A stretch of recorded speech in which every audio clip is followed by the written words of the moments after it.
Kami minta pimpinan-Mu ya Roh Kudus. Kami mengundang pribadi-Mu Bapa hadir di tengah-tengah kami.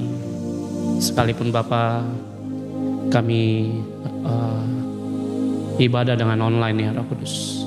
Namun kami percaya Bapa, setiap urapan-Mu biar bekerja ya Tuhan dalam kehidupan kami. Kami mengundang pribadi-Mu Bapa masuk dalam hidup kami. Terangi semua sisi gelap dalam hidup kami. Baik itu pikiran, baik jiwa kami, baik roh kami Tuhan. Mari Roh Kudus, urapi mulut bibir lidah hamba ya Tuhan, untuk menyampaikan isi hati-Mu ya Roh Kudus. Kami butuh berkat prematur-Mu Tuhan. Kami butuh berkat Bapa percepatan. Kami butuh sesuatu Bapa yang dari tangan-Mu Tuhan, Kau curahkan dalam kehidupan kami. Kami mengikat hati kami dengan Engkau Tuhan, biarlah terikat di sorga ya Tuhan. Dan apa yang kami lepaskan berkat Bapa di dalam setiap firman-Mu Tuhan, mari Roh Kudus curahkan juga Bapa apa yang di sorga Bapa atas setiap firman-Mu Tuhan. Terima kasih ya nama syukur untuk karapatakarapa. Kiarana mata karabashikarapatakara. Kami buka Bapa roh kami ya Roh Kudus. Biar Kau tuntun Bapa, bukakan telinga kami, pikiran kami Tuhan. Mari Roh Kudus, jamah hati kami. Setiap kesesakan hati anak-anak-Mu ya Roh Kudus, kami patahkan Bapa malam pagi hari ini ya Tuhan dalam nama Yesus. Biar kuasa Tuhan Bapa mengalir dan penuhi bagi kehidupan kami. Kami berdoa Bapa dengan kuasa otoritas dari sorga. Dan biarlah nama Yesus berkuasa atas kami. Di dalam nama Yesus. Dan berkatilah kami pagi hari ini, di mana kami mau terus Bapa intim dengan Engkau. Dan terkhusus kami mengundang, rubah semua kehidupan kami. Gelap jadi terang, sakit sembuh. Biarlah Bapa berbeban berat Kau berikan kekuatan. Baik setiap hubungan yang rusak pulih dalam nama Yesus. Mari Tuhan jamah seluruh hidup kami di dalam nama Yesus. Dalam nama Yesus. Semua yang percaya katakan amin, amin dan amin. Ya saudara, sekali lagi kemarin saya sharing firman tentang namanya yang dibedakan Tuhan, ataupun berkat yang dibedakan Tuhan. Nah, perbedaan daripada anak-anak Tuhan yang saudara perlu tahu bahwa kita hidup, ya sedikit saya highlight, khotbahnya udah saya naikin di YouTube tadi malam ya. Saudara tinggal buka dan nonton kembali, dengar baik saudara ya. Karena di dalam Kejadian pasal 45 ayat yang ke-9, Tuhan menyuruh Yusuf terlebih dahulu ke Mesir.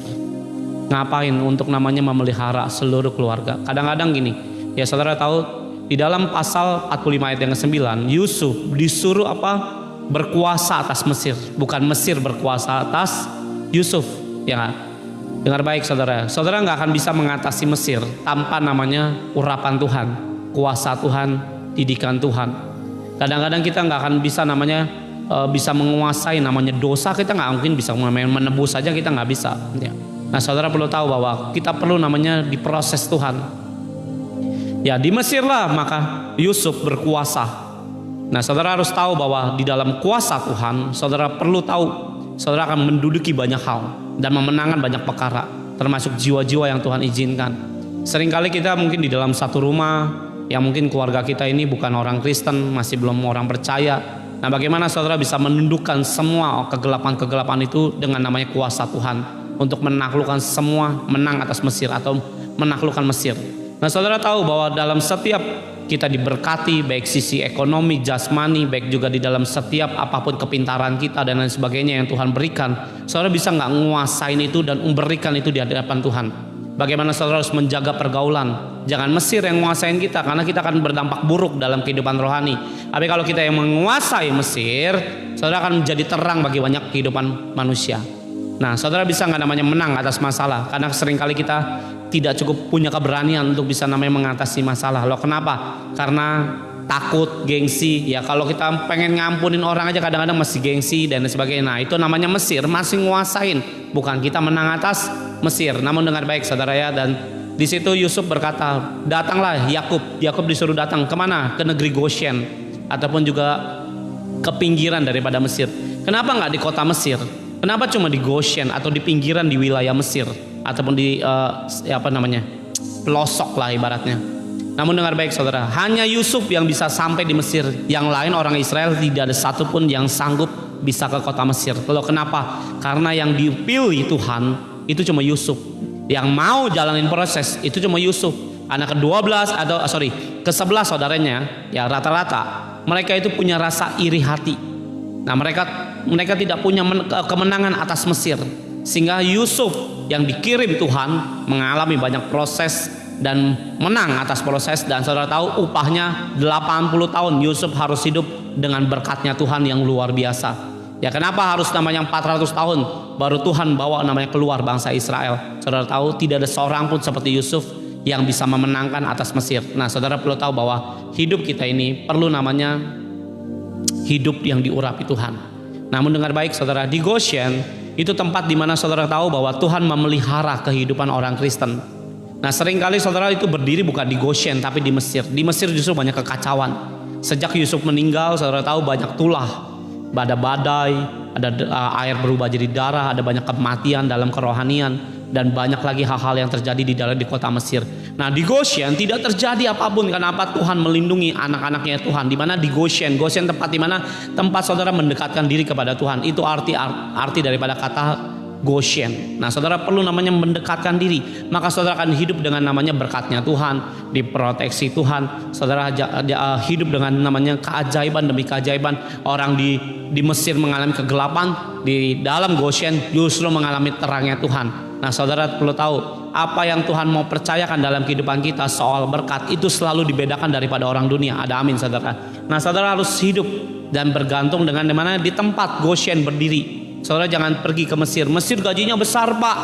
Ya, karena perusahaan ini gajinya luar biasa. Dengar baik saudara, walaupun gajimu kecil mungkin di tempat dimana yang Tuhan tentukan, entah itu dalam dunia pelayanan, dalam pekerjaan, mungkin gajinya belum seberapa. Namun dengar baik saudara, kalau ada Tuhan, lebih pilih Tuhan lah daripada gaji besar. Karena apa? Tuhan sanggup memberkati saudara dengan yang lebih besar saat saudara siap seperti Yusuf.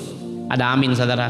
Nah, disinilah kayak khotbah saya tentang bagaimana anak-anak Tuhan dibedakan dengan yang tidak. Ya, hidup dari dunia. Orang dunia mengalami ketakutan pak soal nanti masa depan bla bla bla bla bla. Anak Tuhan gak perlu takut saudara. Goshen jadi jaminan kita oleh karena Tuhan sudah memberikan tempat itu bagi anak-anaknya. Saudara anak dan saudara biarlah terima dalam anugerahnya Tuhan. Ya, sepakat katakan amin. Nah, itu khotbah saya kemarin di hari Sabtu. Ya, jadi saudara bisa lihat. Ya, saya nggak jelaskan banyak hal tentang khotbah kemarin, cuma sedikit highlight sedikit aja, supaya saudara bisa, wah ini kayaknya perlu didengar dan sebagainya. Saudara bisa dengar kembali di khotbah hari kemarin ya, di hari Sabtu. Nah, hari ini saya mau ngomongin tentang namanya berkat prematur. Saudara perlu tahu, mungkin saudara nggak pernah dengar namanya blessing percepatan dalam kehidupan anak-anak Tuhan. Ya, dengar baik saudara ya, blessing ini bisa turun dengan cepat saat saudara punya namanya beberapa persyaratan yang di hadapan Tuhan, bukan di hadapan manusia. Kita sebagai orang Kristen berpikir, kenapa Tuhan kok lama? Bukan lama, Tuhan justru bisa mempercepat berkat kita.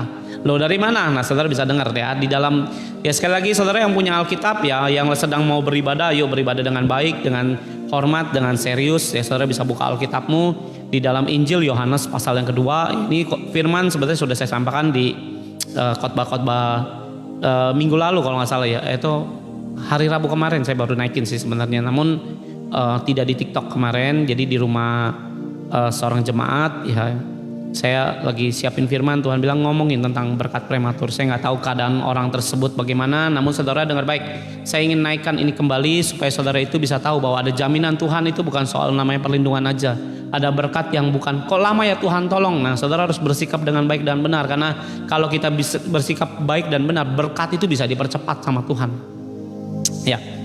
Saudara bisa buka di dalam Injil Yohanes pasal kedua. Ya, saudara yang sudah buka Alkitab bisa katakan amin.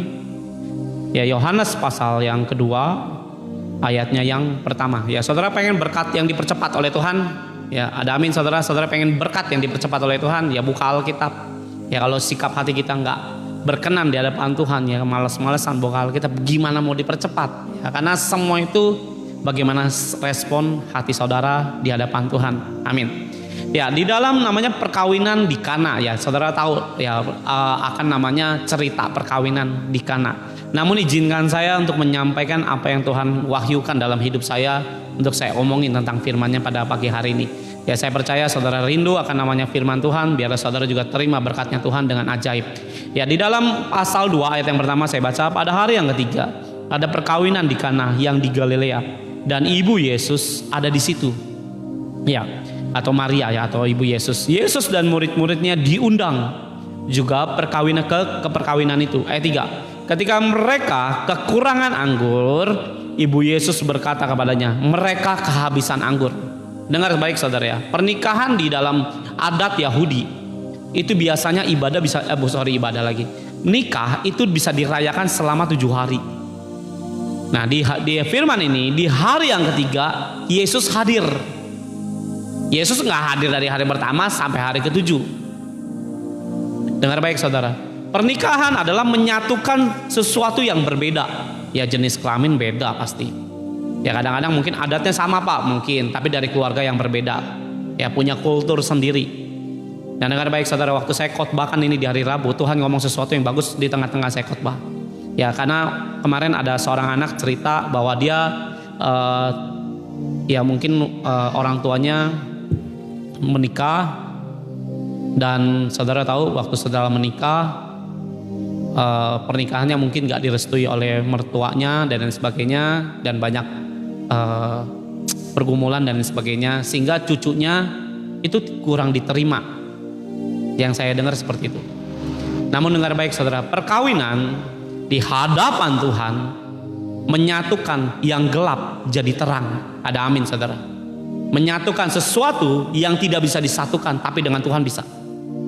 Loh kenapa? Ibadah itu salah satunya adalah sebuah perkawinan. Dengar baik saudara ya, saat nanti Tuhan Yesus datang yang kedua kali, kita akan masuk perkawinan anak domba. Yesaya pasal 19 kalau nggak salah ayat yang ke-8, saudara bisa buka sendiri. Jadi ada orang bilang, Pak di sorga nggak ada namanya perkawinan. Ya saudara jangan berpikir tentang seks saudara ya, perkawinan itu ada, bukan nggak ada. Ya ini bukan soal hubungan seks. Ya saudara bisa buka di dalam Wahyu pasal 19 ayatnya yang ke-6. Ya perikopnya perjamuan kawin anak domba. Istri saya pernah diperlihatkan Tuhan berapa tahun yang lalu ya, tentang namanya meja panjang yang pestanya udah dipersiapkan Tuhan. Saat Tuhan datang nanti yang kedua kali, kita akan sama-sama naik bersama dengan Yesus ataupun para malaikatnya juga untuk ngapain? Pesta perkawinan anak domba, karena kita adalah mempelai-mempelainya Tuhan. Namun dengar baik saudara, perkawinan di sini menyatukan apa yang tidak bisa oleh manusia, lalu Tuhan bisa. Ya saudara tahu, wah saya ngeliat anak ini ditolak, saya bilang kamu harus bisa masuk dan menyatukan apa yang gelap, apa yang tidak bisa, dengan Tuhan pasti bisa. Ya percaya katakan amin. Karena dengan perkawinan, ya ini bukan perkawinan antara cucu dengan nenek nikah, bukan. Tapi saudara membawa terang ya Tuhan ke dalam kegelapan mereka. Nah dengar baik saudara, saudara sebagai orang Kristen harus ngerti ini. Bagaimana saudara harus bisa menginjil sesuatu yang gelap, saudara bawa terang.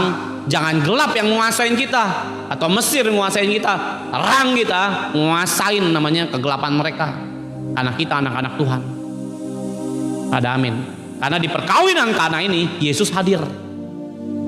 Saat saudara namanya ibadah di hadapan Tuhan, Yesus harusnya hadir di tengah-tengah kehidupan saudara. Amin. Ya ayat yang kedua. Ya jadi menyatukan rumah tangga saya hancur Pak, hadirkan Tuhan. Hubungan saya dengan anak rusak Pak, dengan perkawinan bisa menyatukan kembali. Ini bukan soal anak nikah sama orang tua, bukan. Cara pikirnya bukan seperti itu. Tapi Tuhan yang ngomong, Tuhan bicara dengan saya begini, bisa dipersatukan apa yang rusak. Dari dunia mungkin namanya saudara akan lihat namanya tidak pertobatan akan seorang suami, istri. Tapi dengan Tuhan hadir di tengah-tengah perkawinan, segala mujizat terjadi. Kadang-kadang kita hidup ini di luar prediksi saudara. Ya di hari ketiga anggur habis. Kadang-kadang dalam pernikahan semua pasti direncanain. Gak ada orang nikah itu gak ada perencanaan. Bahkan ada yang 2-3 tahun sebelum nikah pun udah di planning.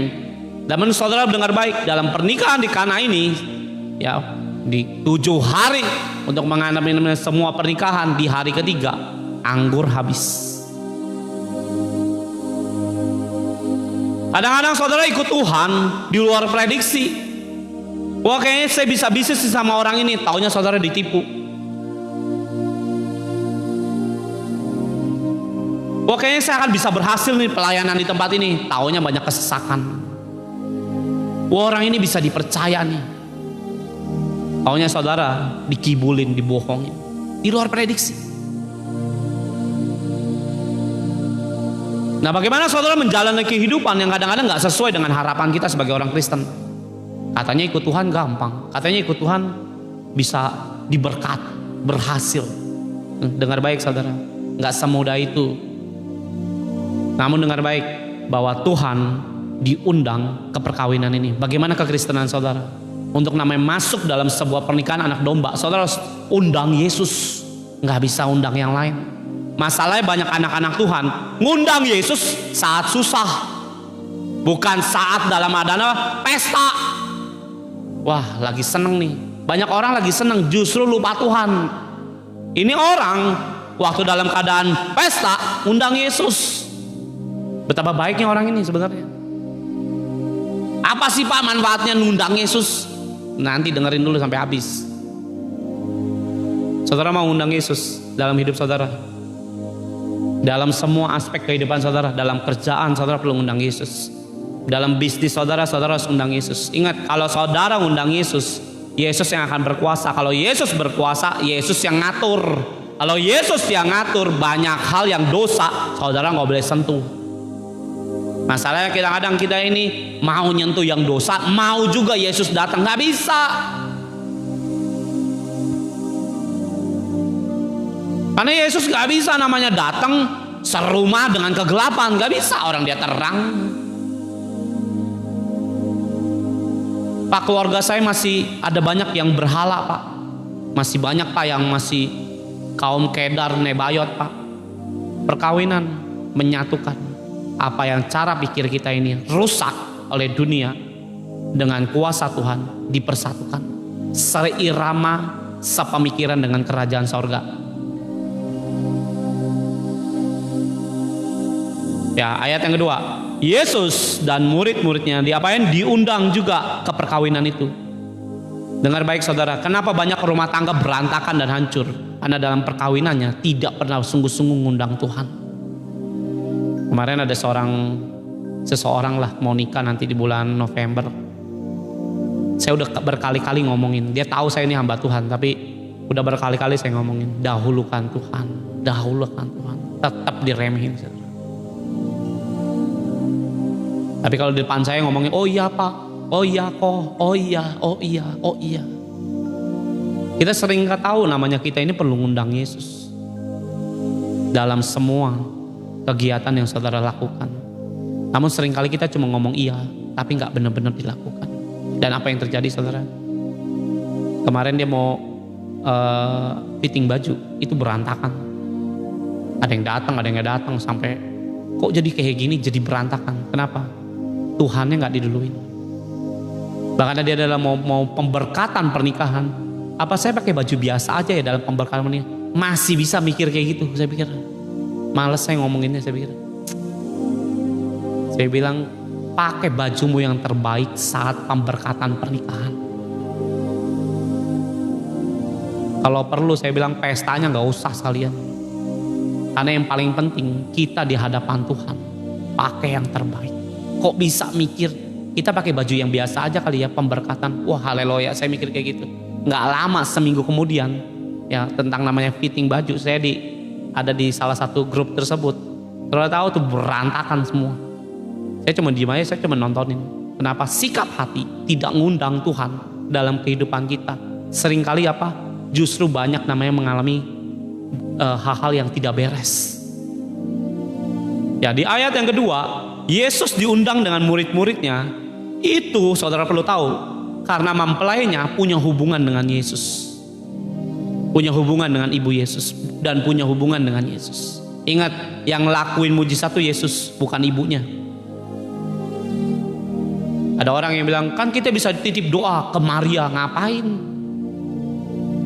Kita punya akses langsung direct kemana? Yesus Kristus. Pak, saya perlu cari hamba Tuhan. Gak usah, cari Yesus. Apa agendamu dalam kehidupanmu yang saudara jalani nanti di hari esok, hari Senin? Pak, saya mau meeting Pak, ketemu si A, ketemu si B. Undang Yesus dulu dalam meetingmu. Tapi kan dia bukan orang percaya, pribadimu yang undang.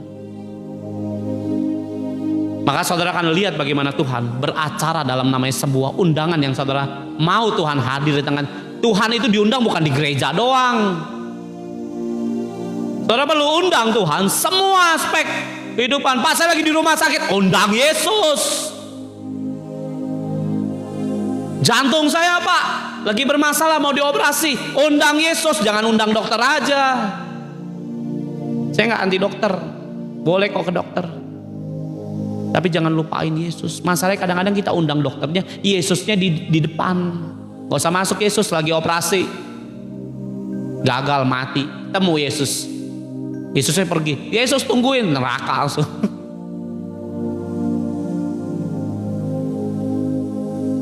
Bagaimana saudara namanya kehidupan itu untuk namanya mengenal Yesus?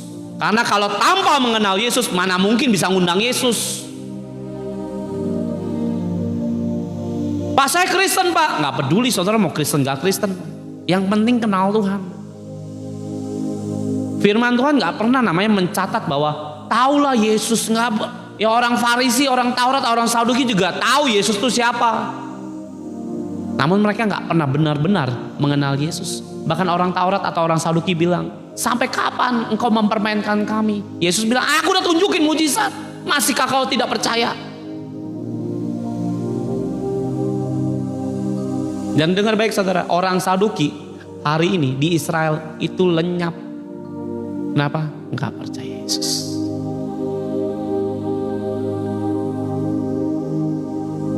Ada banyak orang kita ini nggak pernah sungguh-sungguh mengundang Yesus. Dengar baik saudara, di hari ketiga, ketika mereka kekurangan anggur, Ibu Yesus berkata kepadanya, mereka kehabisan anggur. Apa yang habis di dalam hidup saudara? Pak, saya kehilangan damai sejahtera Pak. Saya kehilangan perusahaan, saya kehilangan anak, saya kehilangan mama saya kehilangan papa saya kehilangan Pak sesuatu yang berharga. Apa itu? Yesus lebih penting. Banyak orang kembali hidup dalam dosa, ninggalin Yesus, habis pasti anggurmu. Nah, di luar prediksi 3 hari, selama 7 hari pernikahan 3 hari sudah habis. Ingat, Yesus bisa sanggup namanya mengubah apapun dalam kehidupan saudara saat saudara undang Tuhan. Ya, saya pernah bersaksi segini saudara, saya ini undang Tuhan setiap hari, bukan hanya ibadah saudara ya. Hari Minggu baru undang Tuhan, Senin sampai Sabtu undang setan. Saya nggak begitu modelnya. Suatu hari saya itu tiap hari nyembah Tuhan, setiap hari naikin penyembahan, naikin doa dan lain sebagainya. Suatu hari saya lupa saya kena masalah apa, berapa tahun yang lalu saya kena masalah. Ya kadang-kadang kita ikut Tuhan itu di luar prediksi kita. Ada aja masalah muncul yang di luar nalar kita. Muncullah penyakit, muncullah ini. Ya suatu hari saya pernah difitnah orang saudara. Gara-gara istri saya diberkati uang 500.000 untuk bayar pajak kalau nggak salah masa itu. Itu terjadi 2015-16 lah, udah lama sekali. Dan dengar baik saudara ya, itu kami dipermainin dengan hamba Tuhan, dipermainin sama seorang gembala, dipermainin. Dan istri saya, saudara tahu 500.000 itu bukan diambil sama saya ataupun diambil sama istri saya pun nggak tahu. Istri saya ngapain tabur ke orang lain karena duitnya nggak cukup buat bayar pajak waktu itu. Nah, suatu hari saya ini mau diadu domba, saya dengan istri saya. Gembala yang adu domba, pendeta. Dan dia tiba-tiba WA BBM saya, zaman itu masih BBM saya. Dia ngomong sesuatu yang saya sebenarnya nggak tahu, tapi istri saya juga salah. Dan akhirnya kita damai. Saya bilang gini, uang yang dikasih itu 500.000, saya bilang pulangin, sekalipun hidup saya susah hari itu, saya bilang. Saya nggak akan mau namanya hidup saya bermasalah dengan uang. Di sini saya bilang uangnya udah saya tabur ke orang ini. Karena ada orang yang susah nggak bisa makan atau apalah saya lupa. Istri saya nabur kemana, dikasih sama istri saya duitnya. Kami nggak nikmati uangnya. Ya cuma ngambil 50.000. Buat apa Pak? Perpuluhan. Sisanya dikasih ke orang. Dan itu diributin sama seorang gembala. Merasa kayak dia sudah nolong kami. Padahal uangnya sejujurnya nggak cukup karena bayar pajaknya 1,4 saudara. Saya bilang, saya nggak tahu masalah pajak itu, saya bilang. Saya udah kasih ke istrimu, nggak tahu tuh istrimu ngapain, bla bla bla bla bla. Wah, saya telepon istri saya, sempat saya bertengkar sebentar. Habis itu saya pulang kantor, saya bilang saya pinjam duit ke sepupu saya waktu itu. pinjam duit. Apa? Karena soal gini saudara, ini soal iman. Jangan kita ditundukin sama masalah uang. Ini yang ngasih orang kaya bukan orang susah. Punya duit orang kaya, ngasih 500.000 aja ngomonginnya kayak kasih 5 miliar saudara. Nah suatu hari saya waktu pulang dari kantor itu, saya telepon sepupu saya, lu punya uang gak 500.000? Punya, pinjem dulu saya bilang, nanti saya gajian tak bayar. Pinjem buat apa? Nggak usah tahu saya bilang. Langsung saya datengin rumahnya gembalanya, tak datengin. Nih uangnya saya bilang, beres ya, jangan ngomong di luar, nanti kami pakai uang lah apa segala macam. Geli saya sebagai orang Kristen tuh cuma uang recehan begitu aja. Walaupun saya nggak punya uang, tapi saya punya ibaratnya iman atau harga diri lah bahasa dunianya. Jangan kita ditundukkan oleh uang-uang recehan begitu saudara. Ya saya bisa korupsi di kantor itu ratusan juta, saya aja nggak mau nyentuh. Apalagi cuma uang 500.000. Serius. Hidup dalam Tuhan itu jangan kita itu murahan saudara. Uang recehan aja bisa menjatuhkan iman kita. Saya di kantor itu, saudara tahu, di tempat duduk, tempat di mana orang bisa korupsi sampai ratusan juta, saya nggak mau. Loh kenapa? Harus jujur. Walaupun nggak ada yang lihat, tapi Tuhan lihat. Kalau kita undang Tuhan, hatimu harus siap untuk Tuhan pimpin, atur, dan Tuhan mau supaya kita jujur. Kadang-kadang kita undang Tuhan, masih suka bohong. Gimana Tuhan mau netep dan bertata di dalam kehidupan kita? Bagaimana Tuhan mau netep kalau kita penuh dengan ketakutan, sedangkan di dalam Tuhan ada keberanian? Gak bisa, itu gak sinkron. Maka orang pikir Roh Kudus gak mungkin keluar. Sangat mungkin kalau hati kita gak siap punya wadah untuk mempersiapkan Roh Kudus berkuasa. Saya tahu itu mungkin sebagian daripada hal-hal yang perlu saya lewatin di luar ekspektasi saya. Saya gak punya uang hari itu. Thank you ya. Dan saudara tahu, sesampai saya ke rumahnya, nih tak pulangin. Saya cari gembalanya lagi pergi. Saya temuin anaknya, nih bilang.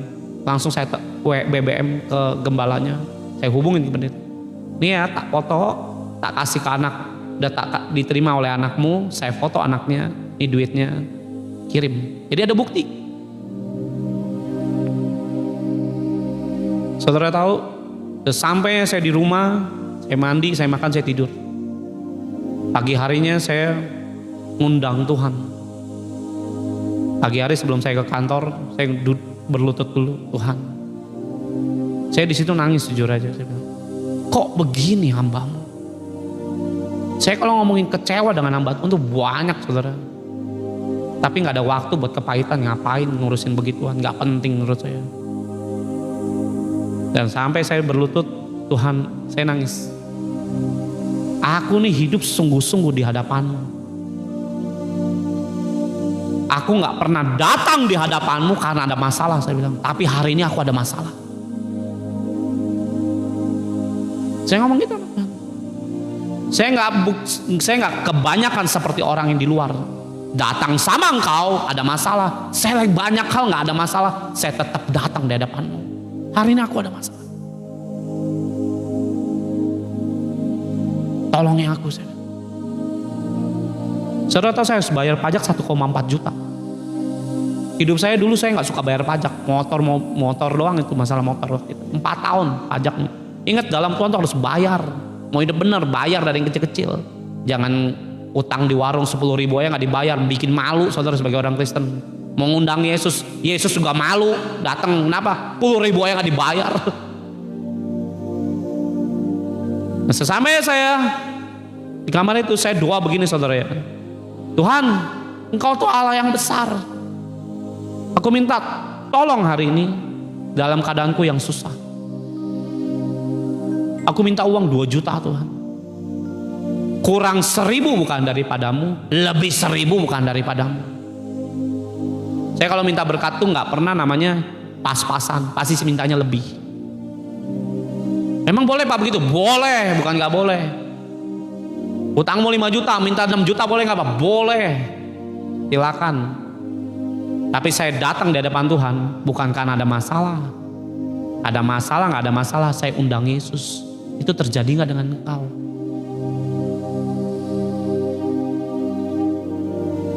Dan saudara tahu, hari itu saya berdoa, hari itu juga siangnya istri saya ditelepon teman saya, ya teman kami lah, ditelepon teman kami. Awalnya istri saya nggak tahu ini nomor siapa. Siangnya tempo berapa jam lah, 3 jam atau 4 jam, nggak selang lewat 1 hari. Loh kenapa? Saya undang Tuhan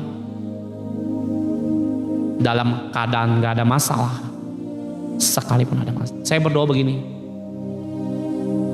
saya datang di hadapan-Mu Tuhan seringkali dalam keadaan yang nggak ada masalah.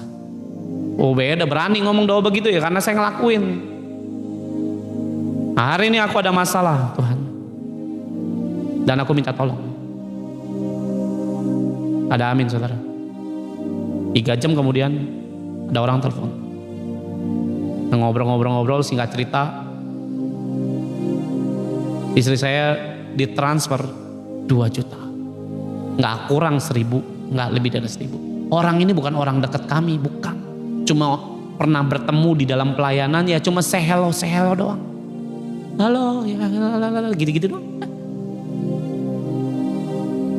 Terus istri saya tanya, kenapa kamu tumben hubungin saya, ada apa? Dia bilang begini, kalau properti saya kejual Tuhan, aku ingin berkati hamba-Mu. Hambanya tuh nggak tahu siapa, bukan kami. Nah, waktu propertinya dia kejual, ya dalam waktu seminggu kebelakangan itu, saudara tahu, dia doa, Tuhan siapa hamba-Mu yang aku harus berkati? Dikasih lihatlah muka istri saya. Dan istri saya telepon jam 12 siang kalau nggak salah, dia telepon saya. Ada yang transfer kita 2 juta, nggak kurang 1.000, nggak lebih 1.000. Karena saya bilang lebih 1.000 bukan daripada Tuhan, kurang 1.000 bukan daripada Tuhan. Ditransfer istri saya langsung buru-buru sama adik saya ke bank atau ke ATM, ngecek bener nggak nih, takutnya penipuan karena nomornya nggak jelas dan kita nggak pernah berhubungan komunikasi sama sekali. Kita lihat, oh betul masuk 2 juta. Ada amin saudara. Dengerin saudara, kenapa di dalam perkawinan ini anggur habis, Yesus datang di hari ketiga, bukan di hari pertama loh, bukan di hari kedua, bukan di hari ke-6, bukan di hari ke-7, bukan di hari ke-5. Yesus bisa hadir di hari ketiga, di mana anggurnya habis. Apakah itu kebetulan? Enggak. Ayo, orang yang ngundang Tuhan, Tuhan akan hadir tepat di mana saudara lagi bergumul. Keren gak Yesus? Dia gak datang di hari keempat. Di hari keempat mah pernikahannya udah hancur. Kenapa? Anggur habis. Karena zaman itu orang tuh minum tuh penting. Tapi Tuhan herannya bisa datang tepat pada waktunya di keadaan pernikahan itu lagi bermasalah. Makanya saudara perlu ngundang Tuhan setiap hari, setiap pagi. Saat saudara punya pergumulan nanti di depan yang di luar prediksi, Tuhan hadir seperti saya. Di situ saya tuh ngomong sama Tuhan tuh dengan tegas, dengan ya bukan marah sama Tuhan, penuh dengan kemarahan saya waktu itu, bukan kebencian ya. Saya marah tuh sebenarnya ada boleh namanya marah ilahi. Kalau nantilah lain kali saya khotbahin marah ilahi itu yang kayak gimana. Ya marah ilahi itu boleh, bukan nggak boleh. Tapi juga bukan namanya jadi suka marah-marah, bukan. Ya marah ilahi itu ngomongin ketegasan saudara. Saya nggak mau imanku terjual 500.000 buat apaan, saya bilang. Saya ngomong sama Tuhan, kenapa banyak manusia itu kalau memberkati saya bilang sering kali pakai hinaan. Kenapa? Apakah engkau nggak sanggup memberkati aku? Saya ngomong begitu loh. Wah Tuhan tuh gatal kali telinganya dengar doa saya kayak gitu. Wah ini anak. Tapi yang saya doain bener. Saya datang kepada Tuhan itu bukan karena ada keadaan ada maunya doang. Nggak ada masalah, saya tetap datang sembah Tuhan. Hari itu saya panas hati saya. Dan saya berdoa sama Tuhan seperti itu, dijawab dalam tempo jam. Hitungan jam. Nggak lewat 6 jam, enggak. Langsung di situ saya bilang terima kasih Tuhan. Kau bela aku Tuhan. Langsung ngapain? Bayar pajak. Jangan jajan, jangan shopping. Ya jangan beli tas. Langsung online shop. Wah cari dulu online shop. Mana yang perlu dibayar? Bayar pajak dulu. Besoknya istri saya ke Samsat bayar semua pajak. Itu habis 1,5 juta. Sisa 500.000. Bayar perpuluhan 200.000. Sisa 300.000. Ya udah makan. Amin saudara. Kadang-kadang kita diberkati, pikiran kita kemana-mana. Saya setiap diberkati hari-hari ini, disuruh Tuhan ngapain? Doakan dulu. Ya, saya belajar lewat satu hamba Tuhan, tanya Tuhan dulu, berkatnya kemana. Ada orang berkati saya tanya, Tuhan ini berkatnya kemana? Kamu kasih ini, kamu kasih ini, kamu kasih ini. Di rekening saya itu rata-rata tuh habis saudara. Kenapa? Bagi semua. Loh, kenapa? Ikutin yang Tuhan mau, bukan apa yang kita mau. Maka kita akan hidup dengan namanya tidak pernah habis anggur yang terbaik yang dari Tuhan. Ada amin saudara.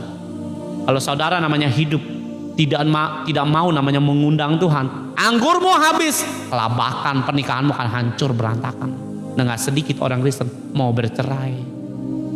Udah gak tahan Pak, saya dengan suami kelakuan yang main judi tiap hari. Apa perlu saya nongkrong Pak jadi bandara sekalian? Gak begitu saudara. Undang Tuhan. Undang Tuhan. Kenapa pernikahan anak-anak Tuhan berantakan? Karena dari awal gak pernah undang Tuhan. Kita ini lebih sering kemunafikan. Waktu pemberkatan pernikahan, wah Yesus berkati aku. Cuma di situ, di rumah gak dilakuin lagi. Makanya Tuhan pernah ngomong sama saya, ibadahmu bukan di gereja, di rumah. Itu yang ngomong Tuhan, bukan saya. Tuhan ngomong sama saya begini, ibadahmu bukan di gereja, di rumah. Di rumah, maksudnya bagaimana kau nyembah aku di rumah? Bukan di gereja. Gereja punyaku. Rumahnya Tuhan di mana? Gereja. Kalau Tuhan hadir di rumahnya, itu biasa. Pas saya ngerasain rumah Tuhan atau gerejanya urapannya keluar biasa.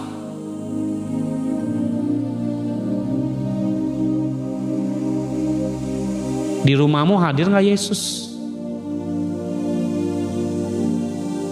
Wah kalau di rumah berat Pak.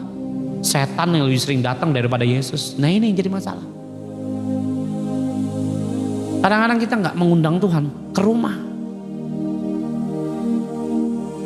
Makanya kemarin saya khotbahin, yang dapat warisan dari Yesus itu anak. Kalau cuma tamu nggak dapat warisan. Karena kalau tamu datang ada kepentingan doang dengan Yesus. Datang ke gereja sebagai apa? Tamu, bukan anak. Kalau tamu ya datang sama Tuhan tuh cuma karena ada keperluan, anggur habis. Tapi kalau anak masuk ke rumah, berdiam dengan bapakmu. Masalahnya Yesus di luar. Ini yang jadi masalah. Di hari ketiga Yesus bisa hadir. Pak saya males Pak baca Alkitab. Anggurmu habis. Habis, siapa yang mau tolong? Manusia ngelihat manusia kayak manusia, kalau lihat manusia susah, dia susah, manusia yang lain seneng. Kalau saudara sukses, manusia yang lain pasti ada yang ngiri, termasuk orang Kristen juga. Loh, betul apa betul?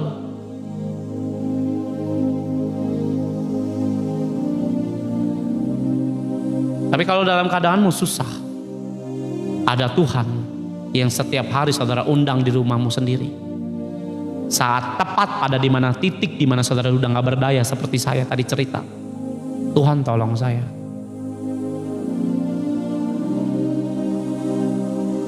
Ada amin saudara. Ada banyak hal yang di luar, di depan, di hari esok. Kita gak ngerti bagaimana untuk namanya menjalani kehidupan. Ingat saudara, saudara perlu tahu bahwa Yesus itu bisa menghalau semua apa yang di depan. Kemarin saya khotbah begini saudara. Yesus menyiapkan berkat bagi anak-anak Tuhan tentang perbedaan blessing of the God. Nah, kenapa saya bilang Tuhan, kenapa engkau menyiapkan berkat? Ingat, orang Israel masuk ke tanah Goshen 400 tahun sebelum orang Israel masuk ke tanah Goshen. Tuhan udah kasih lihat ke Abraham. Saya pikir ya betul juga, 430 tahun. Dan dengar baik saudara, waktu saya tanya sama Tuhan, Tuhan kau menyiapkan dalam hal apa? Aku pun mati bagi anak-anakku jauh ribuan tahun sebelum Yesus lahir di dunia ini. Maksudnya ke bumi. Tuhan udah siapkan korban namanya darahnya dia sendiri untuk menebus manusia. Tuhan selalu menyiapkan sesuatu yang di depan bagi anak-anaknya. Nah, hari ini ya sedikit relate dengan firman yang kemarin. Saudara perlu undang Tuhan. Buat apa Pak? Di depan kita nggak tahu. Bisa sakit kita, bisa depresi, bisa stres kita di kerjaan, bisa ngalamin tekanan, pressure yang kita nggak bisa nyangka-nyangka muncul aja. Nah, kayak kemarin saya pernah berapa bulan yang lalu, saya naik 2 buah saya Esther. Waktu dalam perjalanan saya jemput hamba-hamba Tuhan dulu, ya dua orang, saya jemput masuk ke mobil saya, jalan. Kita di rumah udah doa, di rumah saya udah doa. Ya di pagi hari kita udah doa, bla bla bla bla. Nah teman-teman yang lain juga pasti udah doa, karena apa? Udah pelayanan pula ya, jadi penyembah segala macam, pasti udah pada doa. Naik mobil, kita pergi makan. Sebelum pergi makan, setelah pergi makan, barulah kita naik ke Gunung Salak. Dalam perjalanan baru naik ke Jagorawi, Roh Kudus ngomong, kalian berdoa. Loh, saya sempat tersentak. Loh, ngapain gitu loh pikir saya. Udahlah gak usah banyak mikir, kalau Tuhan suruh udah kerjain aja. Saya langsung ngomong ke istri saya di belakang, Gih, pimpin doa. Kan saya nyetir soalnya. Pimpin doa. Tuhan sertai perjalanan kami. Apa? Undang Tuhan dalam perjalanan kita. Tuhan sertai. Amin. Selang 2-3 menit ada orang naik mobil di depan saya, itu bawanya ngawur-ngawur saudara. Dari kanan ke kiri, seng, hampir nabrak mobil saya, hampir nabrak juga mobil sebelah saya. Di tol. Saya baru ngeh, oh ini ternyata. Di depan kita nggak akan tahu. 1 menit lagi terjadi kecelakaan bisa. Tapi waktu Roh Kudus ngomong, berdoa kalian. Langsung ngomong sama istri saya, Gih, pimpin doa. Istri saya langsung doa, protek semua Tuhan mobil. Ya kalau enggak ya kan bisa kecelakaan di depan, walaupun mau hamba Tuhan sekalipun. Ada amin saudara. Karena Tuhan memproteksi semua pernikahan kita, pelayanan, baik juga dalam usaha, bisnis, dan setiap kehidupan saudara. Tuhan protek. Makanya hadirkan Tuhan. Ada hal-hal yang kita nggak sangka akan terjadi di depan. Saudara jangan namanya, saya ingin undang Tuhan rame-rame mau ngapain. Undang Tuhan tuh sendiri aja. Tuhan dikasih undangan juga nggak dikasih 10 undangan kasih ke Yesus. Enggak, 1 undangan. 1. Ya kalau nggak mungkin nggak tahu terjadi apa. Itu berapa kali kita pernah ngalamin kayak gitu di tol. Sekarang kita udah bawa bener, ada aja orang yang nggak bener bawanya, yang aneh-aneh. Ya di dalam banyak namanya orang undang Yesus, tapi kadang kita nggak putusin namanya dosa. Ya kemarin ada satu ayat yang bagus sekali menurut saya. Saudara bisa buka di dalam 1 Yohanes pasal 5, yes loh, ayat yang ke-18. 1 Yohanes pasal 5 ayat 18. Ya, saya baca. Kita tahu bahwa setiap orang yang lahir dari siapa? Yesus tidak berbuat dosa. Kalau saudara mengundang Tuhan masih hidup dalam dosa, nggak bisa, Tuhan nggak bisa hadir. Tuhan bisa tebus semua dosamu, tapi Tuhan tidak bisa namanya bersama-sama hidup dengan dosa, nggak bisa. Pak saya masih main judi Pak, bagaimana Tuhan mau hadir?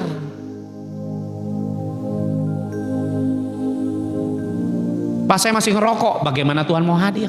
Dia kudus. Kita tahu bahwa setiap orang yang lahir dari Allah, lahir dari apa? Dari firman, ngerti akan firman. Saya ini hidup harusnya udah mati, tapi karena ditolong Tuhan, lahir baru saya lewat firman, tinggalin banyak dosa. Saya ini orang bejat saudara, bukan orang baik-baik. Saya ini orang yang cinta akan uang, dulu belum kenal Yesus. Saya juga pezina, saya juga pembohong, banyak kejahatan di hidup saya. Tapi semua itu saya tinggalin. Kenapa waktu tadi saya cerita di awal, saya di kantor itu bisa korupsi? Kenapa Tuhan taruh di tempat yang ladang basah bisa korupsi? Karena saya dulu pembohong dan saya cinta akan uang.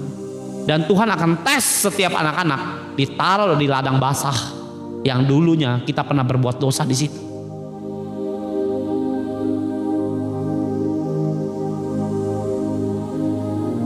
Nah, dengar baik saudara.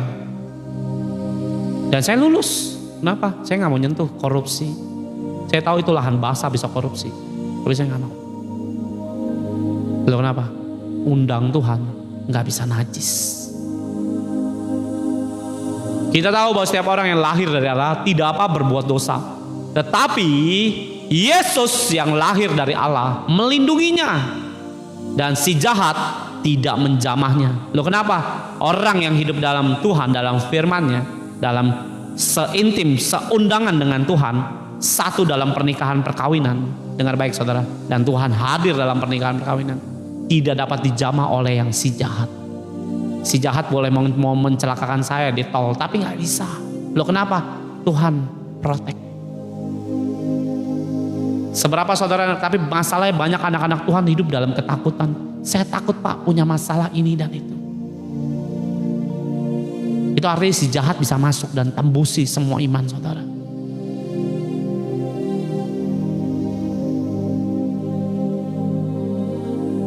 Ya, rokok nggak boleh ya. Jadi jangan bikin ajaran sendiri saudara ya.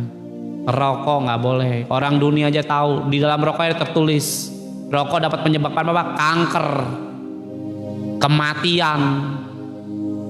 Gak ada rokok menyebabkan kamu masuk surga, nggak ada. Udah jelas tuh tulisannya kematian. Orang dunia itu tulis kematian, gimana firman ngomong? Ya jadi jangan bilang rokok nggak apa-apa, mati masuk neraka saudara. Kenapa? Rokok nggak boleh.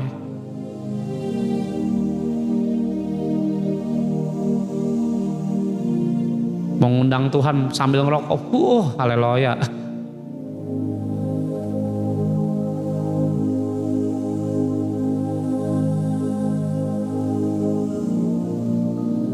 Saya bukain dulu ayatnya lah.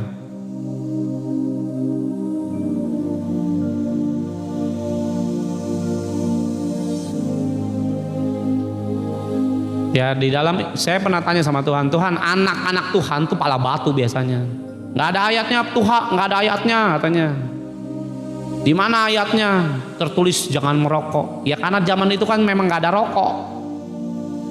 Ya saya mau tanya, emang zaman dulu ada tulisan di firman juga nggak ada tulisannya handphone? Nggak ada. Zaman sekarang ada, zaman dulu nggak ada. Ya saya pernah tanya Tuhan, anak-anakmu ini pada sombong dan pala batu, ini ngomongin kekudusan, ngeyel setengah mati. Mana firmannya Tuhan tentang tidak boleh merokok? Dikasih Imamat 19 ayat 4. Imamat 19 ayat 4 saya bilang isinya, dengerin, jangan kamu berpaling kepada berhala-berhala dan janganlah kamu membuat bagimu dewa tuangan. Akulah Tuhan Allahmu. Saya bilang apa hubungannya Tuhan? Janganlah kamu berpaling kepada berhala-berhala. Emang kalau orang ngerokok itu bukan berhala? Tiap hari harus ngerokok. Coba lepasin seminggu aja, nggak kelabakan mah bohong. Kenapa? Berhala. Betul apa betul? Ayo. Banyak orang masih. Teman saya itu dulu pelayanan rokok. Sehari 5 bungkus. Dan dia lepasin, saudara tahu, manifestasi. Dan dia bilang itu ada rohnya ternyata. Teman saya cerita. Dia sakau dan sehari 5 bungkus saudara. Pelayanan aja masih ngerokok. Dan suatu hari dia lihat mujizat. Ya saya nggak perlu ceritain mujizatnya apa, nanti saudara lakuin lagi. Dia terima mujizat, dari situ dia ditegur Tuhan. Wah ini dalam anugerah Tuhan. Akhirnya dia, Tuhan aku mau berhenti ngerokok. Tapi aku nggak ngerti. Didoain mental saudara, didoain mental. Guling-gulingan, teriak-teriak. Cuma rokok. Dia nggak belajar kuasa gelap apa enggak, karena dia penakut. Dari situ dia cerita sama saya. Dia bilang rokok itu roh ular. Kalau saudara mau tahu, itu ada ular. Kenapa kalau orang rokok kadang-kadang ngeyel kan? Jangan rokok, nggak ada ayatnya. Ular itu lidahnya 2, makanya mulutnya bercabang terus, nggak bisa ngomongin yang jujur. Betul apa betul? Jadi ngomongnya ngeles mulu kan apa? Ular. Ular lidahnya nggak satu, cabang dua. Satu ngomongin firman, satu ngomongin dusta. Apa? Ular. Yuk kembali ke firmannya dulu.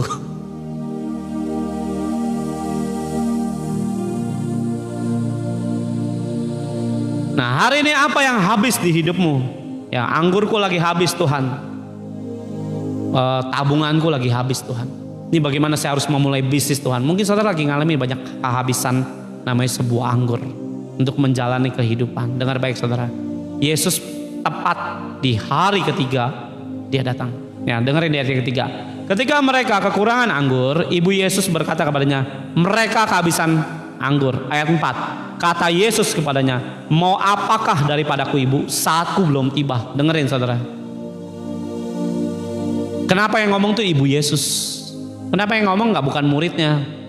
Kenapa yang ngomong tuh bukan orang-orang yang di sekitar dalam pernikahan itu? Ayo. Kenapa yang ngomong harus ibu Yesus? Di situ ada muridnya loh. Di situ juga ada namanya orang yang nikah, banyak tamu. Yang ngomong tuh ibu Yesus. Kalau saudara anggurnya habis, doa aja males. Ciri orang anggur habis, males doanya. Bagaimana mau dituang sama Tuhan? Gak bisa. Apa hubungannya Pak? Nanti tak jelasin. Saya ngomongin dulu. Karena ibu Yesus punya kedekatan dengan Tuhan Yesus. Loh, tahu dari mana Pak? Yesus belum lahir, Maria ketemu malaikat Tuhan. Yang ditemui cuma ibu Yesus, murid-muridnya enggak. Murid-muridnya aja belum lihat mujizat. Bagaimana bisa ngomongin mujizat? Yang di dalam pernikahan nggak tahu itu Yesus bisa bikin mujizat. Dan Yesus bilang, waktu kau belum tiba. Seringkali kita bilang, kok saya belum ditolong Tuhan? Waktunya belum tiba. Belum waktunya Tuhan. Sering dengar kayak gitu kan? Nah, ini yang saya mau sampaikan. Seberapapun saudara namanya butuh, namanya berkat Tuhan, belum waktunya Tuhan, Tuhan bisa percepat. Ini namanya prematur. Ada amin saudara. Ya, percaya katakan amin saudara. Yang ngomong ibu Yesus. Karena Yesus punya kedekatan. Anak ini beri nama Yesus. Dia akan jadi juru selamat. Bla bla bla bla bla bla. Bahkan ibu Yesus bilang, jadi apa ini anak kelak? Umur 4 tahun bisa ngomongin firman. 4 tahun ngomongin firman. Ibu Yesus atau Maria menyimpan dalam hatinya firman yang ngomong itu. Ini anak berbeda nih. Yesus belum nunjukin mujizat loh, baik ke mamahnya, baik ke murid-muridnya. Yesus belum pernah satu kali pun nunjukin mujizat. Tapi orang dekat Yesus tahu ini anak atau Yesus akan melakukan sesuatu yang ajaib. Nah, kalau saudara punya kedekatan dengan Tuhan, mintai sama Tuhan. Tuhan, buat sesuatu yang di luar nalar hidupku. Minta. Saya ikut Tuhan itu beberapa kali, namanya ngalamin supranatural. Serius. Saya pernah minta sama Tuhan, Tuhan aku nih gak ngerti di kantor ini harus ngapain. Saya tiap hari tumpang tangan ke kepala saya sendiri. Yang tumpang tangan tuh tangan saya, bukan tangan orang lain. Tangan saya sendiri. Tuhan, aku minta hikmat, urapan, kepintaran yang daripadamu. Suatu hari saya diajak meeting sama pimpinan saya. Diajak meeting. Saya sendiri sejujurnya saya nggak menguasai materi pekerjaan saya sendiri. Karena saya baru masuk kantor dan saya belum menguasai banyak hal. Saya dipanggil sendiri, saudara, bertemu dengan pimpinan sendiri. Jadi berdua tuh sama ibaratnya sama CEO-nya. Saya ngomong, menurutmu stok yang di pusat ini harus gimana? Ke cabang-cabang seperti apa? Dia tanya saya seperti itu. Karena waktu itu saya dinaikin jadi kepala stok Waldo. Sebenarnya saya nggak punya cukup kemampuan di bidang tersebut. Dan tadi saya di awal saya udah bilang materinya saya nggak menguasai, jujur aja. Dan saudara mau percaya apa nggak percaya itu terserah. Jadi dalam meeting itu saya bilang, Bapak harusnya begini Pak, begini Pak, begini. Ini mulut saya bisa ngomong encer bener. Setengah jam kemudian saya ngomong panjang lebar. Saudara tahu pimpinan saya ngomong gini, idemu bagus sekali. Ini saya bukan ngagungin diri saya ngagungin Tuhan. Saya ngomong begitu, bos saya bilang, idemu kok nggak kepikiran oleh saya. Saya puluhan tahun kerja di bidang ini, tapi nggak kepikiran seperti yang kamu ngomongkan tadi barusan. Sejujurnya saya aja nggak tahu ngomong apaan, saudara. Saya yang ngomong, mulut keluar suara tuh dari mulut saya, tapi saya sendiri nggak tahu ngomong apaan. Lo orang materinya saya nggak nguasain, bagaimana saya ngasih ide? Logikanya begitu. Tapi Tuhan ngomong dari mulut saya. Wah, ngomong 30 menit, Bapak harusnya begini, bikinnya begini Pak. Selesai meeting, saya langsung bingung, ngomong apaan saya barusan. Itu ide dari mana muncul begitu? Saya langsung buru-buru kembali ke tempat duduk saya. Saya duduk, saya tanya Tuhan, Roh Kudus, tadi ngomong apaan? Ambil kertas, ambil pulpen, tulis. Kamu tadi ngomong ini. Yang ngomong mulut saya, tapi saya nggak tahu ngomong apaan. Saudara mungkin nggak? Saya, masa iya saya ngalamin begitu? Pimpinan saya, kamu kembali ke tempatmu. Nanti aku akan datang 5 menit lagi. Wah, buru-buru saya tulis. 5 menit kemudian beneran bos saya datang. Saudara tahu dia ngapain? Semua stop dari pekerjaan. Berhenti semuanya, jangan kerja dulu. Berhenti. Itu ada yang kerja 20 tahun. Ada yang 30 tahun kerja, ada yang 15 tahun, ada yang 8 tahun, ada yang 10 tahun. Dibilang berhenti semua. Yang bekerja berhenti. Kasir, baik semua. Ya sales invoice, yang ngerjain faktur, pajak, semua keuangan, berhenti, jangan ada yang kerja. Dengerin katanya, bos saya ngomong begini. Kamu katanya semua ditunjuk semua. Harusnya bisa seperti saya katanya. Saya baru kerja berapa bulan, saudara? Belum genap setahun. Dia bisa kasih ide yang saya nggak bisa pikirkan. Dia sanjung saya di depan banyak orang, di depan senior saya.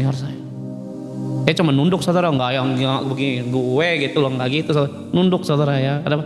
Nandakan kita rendah hati gitu. Enggak, jangan pamer, saudara. Pulang, saya cerita sama istri saya. Kenapa? Urapan Tuhan ada di hidup saya. Nggak lama saya minta, Tuhan tolong naikin gajiku Tuhan. Langsung dinaikin. Segampang itu Pak, segampang itu. Deket sama Yesus. Ada amin. Saya nggak ngomong kosong, mungkin kelihatannya, oh Pak, masa iya Pak? Di dalam Tuhan, yang tidak mungkin itulah yang dikerjakan Tuhan. Tuhan gak mungkin kerjain sesuatu yang di otak manusia. Saya waktu ngelihat itu semua di depan mata saya sendiri, saya sampai malu, saudara. Dan saya sempat nunduk gitu ya, minder saya. Ini ngomong bukan gue sebenarnya. Ini kerjaan Tuhan ini. Dan ada apa-apa saya pasti dipanggil. Kenapa? Tuhan bisa pakai hidup saya kerjain semua materi justru yang saya gak bisa kuasain. Kenapa? Kedekatan seperti Maria dengan Yesus. Tahu bagaimana Yesus bisa melakukan banyak hal di luar nalar kita. Dan saya pakai itu. Saya doa tuh begini tiap pagi. Saudara perlu lakuin kok. Terserah. Pak, saya punya bisnis kue Pak.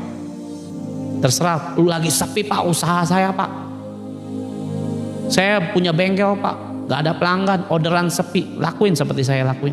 Saya tiap pagi buka tangan, Tuhan urapi tanganku, urapi kepalaku. Kalau saudara punya dagangan, ya misalnya ini daganganmu,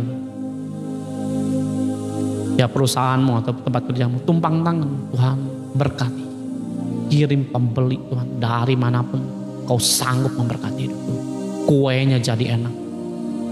Ada amin. Saya ngelakuin itu tiap hari. Setengah 6 pagi saya bangun, Tuhan urapi hidupku. Aku tahu satu hal Tuhan. Dengerin saudara ya. Dengerin. Urapan membuat hidupku yang tidak bisa apa-apa ini jadi bisa. Karena kuasa. Itu yang saya doain. Karena Daud gak bisa perang. Gak mungkin Daud bisa ngalahin Goliat. Dengan urapan Tuhan bisa kalahin Goliat. Ya itu saya pakai. Kemarin ada orang dari Papua kalau gak salah. Apa Medan saya lupa. Pak, dagang saya sepi. Nyembah. Tapi Pak, nyembah. Gak usah banyak tapi-tapian. Duit mulu di otakmu. Saya bilang, nyembah. Emang nyembah bisa datangin? Nyembah dulu, gak usah banyak tanya. Saya bilang. Dia nyembah saudara pagi-pagi. Di depan dagangannya dia. Gak tau lah dia nyanyi apa lah saudara. Dia gak tahu dia nyanyi apa. Tapi dia nyembah, dia cerita. Saya nyembah. Dari pagi sampai siang gak ada yang beli itu Pak. Dia cerita sama istri saya. Gak ada yang beli itu. Kamu udah nyembah? Udah, ya tunggu. Ya udah, tunggu. Sorenya dibeli. Yang tadinya sepi yang bukan main. Dan gak ada satu orang pun yang beli. Sorenya ada orang beli. Gak tahu beberapa barang dibeli. Baru dia bilang, iya ya ternyata nyembah bisa datengin pembeli ya. Nyembah. Cerewetku saya bilang, banyak mikirin duit aja kerjaannya. Pikirin Tuhan dong. Gak pernah undang Tuhan, pengen berkat gede-gede. Dengar baik saudara, Tuhan bisa menghadirkan berkat seberapapun yang saudara butuhkan. Tuhan bisa menghadirkan urapan. Tuhan bisa menghadirkan namanya sebuah anggur yang habis jadi muncul. Ada amin. Ya percaya katakan amin saudara ya. Karena saya percaya bahwa ini semua masih bisa berlaku dalam kehidupan kita sebagai orang percaya. Karena kuasa Tuhan itu tidak pernah namanya habis. Sorga tidak pernah namanya kehabisan stok. Akan namanya mengurapi anak-anaknya supaya dia melakukan banyak hal yang perkara-perkara dahsyat. Kalau perlu kita jalan di atas air saudara. Ya kalau saudara namanya Pak saya mau undang Tuhan. Undang Tuhan perlu keintiman. Gak ada keintiman jangan mimpi saudara Tuhan datang. Tuhan bukan datang cuma karena salibmu segede bagong nih kayak di belakang. Ya, urapan gak akan turun karena gambar salib di belakang, bukan. Urapan turun dari mana Pak? Saya nyembah tadi pagi, sembah Tuhan dulu.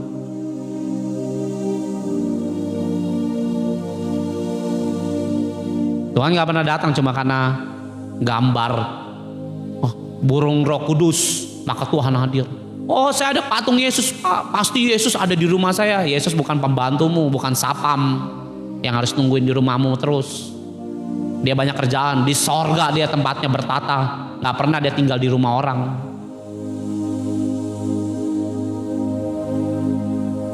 Yang jagain rumah saya siapa Pak? Malaikat Tuhan, bukan Tuhan. Makanya saya bilang ikut Tuhan, jadikan dia raja, bukan pembantumu yang kamu suruh-suruh. Tuhan tolong ini, Tuhan tolong ini. Itu pembantu namanya. Ya, ayat yang keempat, kata Yesus padanya, mau apakah engkau daripadaku saatnya aku belum tiba. Tuhan tanya kepada kita semua, mau apa kau? Kayak orang Kristen, mau apa kau? Itu mungkin bahasa Bataknya. Yesus tanya nih, mau apa kau? Pak saya mau pemulihan Pak. Saya ingin anak saya datang kembali Pak di dalam keluargaku. Saya ingin pemulihan akan namanya suamiku Pak. Saya ingin blessing, saya ingin pekerjaan, saya pengen sembuh Pak. Mau apa kau? Ini Tuhan yang tanya. Mau apa? Bukan ngajakin berantem saudara ya. Tapi Tuhan lagi tanya, lagi nawari. Mau apa? Waktuku belum tiba. Ayat 5. Tapi Ibu Yesus berkata kepada pelayan-pelayan, apa yang dikatakan kepadamu, buatlah itu. Ya. Ini firman tentang apa? Apapun yang belum waktunya, saat saudara punya kedekatan dengan Tuhan, kamu bisa hadirkan namanya berkat prematur. Yang belum waktunya Tuhan bisa berkati. Istri saya berdoa berkali-kali dapat itu. Tuhan blessing aku Tuhan dengan berkat prematur. Matius 16 ayat 19. Thank you Lord. Matius 16 ayat 19.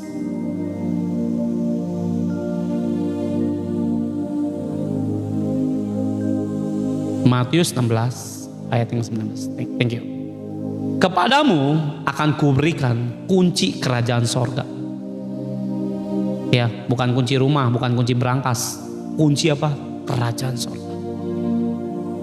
Apa yang kau ikat di dunia ini akan terikat di sorga. Apa yang kau lepaskan di dunia ini akan terlepas di sorga. Dengerin saudara. Saudara ikat damai hati kita dengan Tuhan di sorga. Saudara akan mengikat berkat yang besar. Apa Pak? Rumah. Saudara mengikat hati saudara dengan Tuhan di sorga, akan lihat, wah ini anakku nih. Wah ini anak. Saudara akan dikasih pewahyuan. Kenapa? Kunci. Saudara akan diberi hikmat, dikasih penglihatan, dikasih karunia demi karunia. Kenapa? Kunci. Saudara akan dikasih tahu, kamu bisnisnya begini caranya. Kunci. Kerajaan surga. Dulu waktu zaman corona Tuhan bilang, tutup tokomu. Tutup Tuhan, tutup. Saya tutup. Taunya corona, kalau nggak duit saya habis. Kunci. Jangan melangkah ke sana, nanti kecelakaan. Kunci. Di jalan tol, doa. Maka Tuhan akan luputkan dari kecelakaan. Kunci. Dari sono. Lalu waktu Elisa diserang sama orang Samaria, dikepung oleh Samaria, Elisa bilang kepada Raja Israel, jangan kamu lewat situ. Orang Samaria udah jegat kamu di sini. Jangan ke sini. Elisa dikasih tahu. Elisa ngomong ke Raja Israel, Raja Yehuda, jangan ke sini, jangan ke sini, jangan ke sini. Ada banyak rancangan orang Samaria untuk menjatuhkanmu. Sampai Raja Samaria ngomong, siapa sih yang ngasih tahu bocorin rencana kita? Sorga.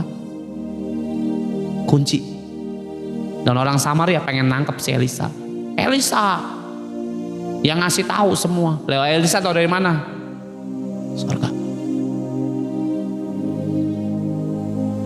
Mau dipimpin Tuhan, dikasih kunci. Apa yang kau lepaskan di dunia ini akan terlepas di sorga. Di dunia ini saudara lepasin apa? Pengampunan Pak, saya lepaskan. Tuhan akan ngampunin kita dari sorga. Saya lepaskan berkat Pak, sorga akan lepaskan berkat. Nih terima juga. Karena firmannya, orang nabur nuai, bukan mandul. Pak, saya menginjili orang Pak, dan lain sebagainya. Saudara akan dilawat Tuhan keluargamu. Sorga akan lawat keluarga. Ada amin. Apa yang kamu lepaskan di dunia ini? Saya lepasin game saya Pak. Saya nggak mau sentuh lagi berhala saya. Sorga akan berkati saudara. Dari sorga. Yesus akan berkati saudara. Dari sorga dilepaskan berkat. Terima. Pak, saya maunya kepahitan Pak. Di sorga nggak ada kepahitan. Apa yang mau diberkati? Di sorga nggak ada namanya kepahitan.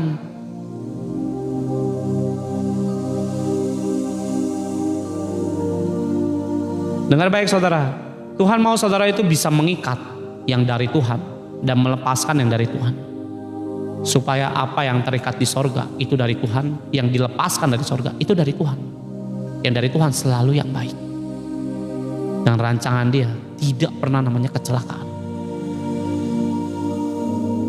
Suatu hari kami punya adik rohani, ya, dia datang dengan kokohnya itu sakit parah, dan adik kami ini gajinya sebenarnya lumayan besar, hampir nyentuh 2 digit, hampir nyentuh 10 juta gajinya dia, tapi hidupnya kurang terus. Ada berapa banyak saudara itu bisa ngalamin kayak gitu, kurang terus, padahal gaji gede, tapi hidup kok kurang mulu ya Pak. Karena kalau saudara nggak melepaskannya bagi kerajaan sorga masalahnya. Dia bilang, kok kenapa ya saya kurang terus. Dan akhirnya cerita, gajimu berapa? Sekian juta. Istri saya ngitungin, gajimu sekian juta buat apa aja? Buat ini, ditulis. Tulis semua. Ini 500.000 kemana? Ditanya. Oh, buat bayar ke bank. Kenapa di bank? Ada masalah apa dengan bank? Cerita semuanya. Ya kenapa? Kalau saudara mau diatur, mau diberkati, atur uangnya dengan benar. Istri saya tanya, ini buat apa?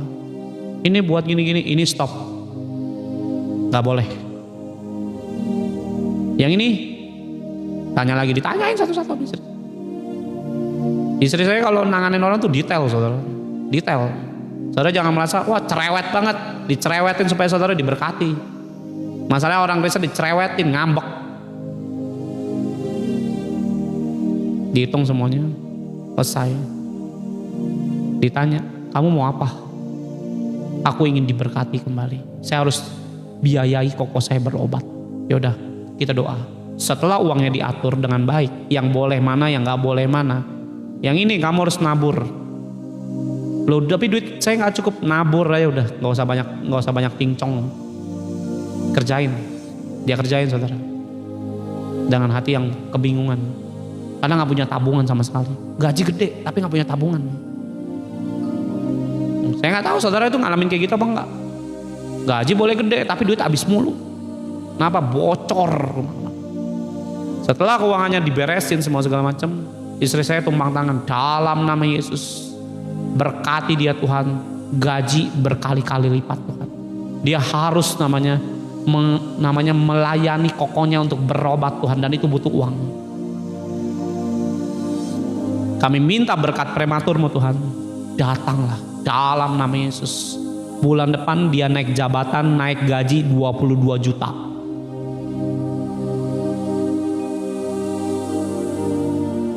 Ada amin. Naik gaji bulan depan, naik jabatan, naik gaji. Ya udah diberkati kan, dari yang cuma nggak nyampe 10 juta naik 22 juta. Pertama 17 dan naik langsung ke 22. Saya nggak bohong. Makanya kalau saudara ikut Tuhan, nggak mau diatur, kita mau hidup suka-suka, nggak bisa. Saya ini kenal Tuhan tuh dengan cara yang kayak gitu-gitu. Istri saya kasih tahu caranya begini. Makanya kalau saudara pengen terobosan, jangan minta doanya doang, caranya bagaimana? Caranya yang harus saudara lakukan, itu mendobrak semua berkat kita. Ibu Yesus bilang, tetapi Ibu Yesus berkata kepada pelayan-pelayan, apa yang dikatakan kepadamu, pada pelayannya, apa yang dikatakan Yesus kepadamu, kerjain.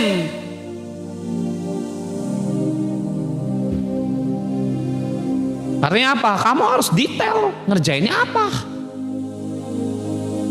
Kamu harus tahu apa yang menjadi bagianmu, caranya bagaimana. Yesus yang nanti kasih tahu. Istri saya tahu udah begitu dari mana? Dari Yesus, kunci.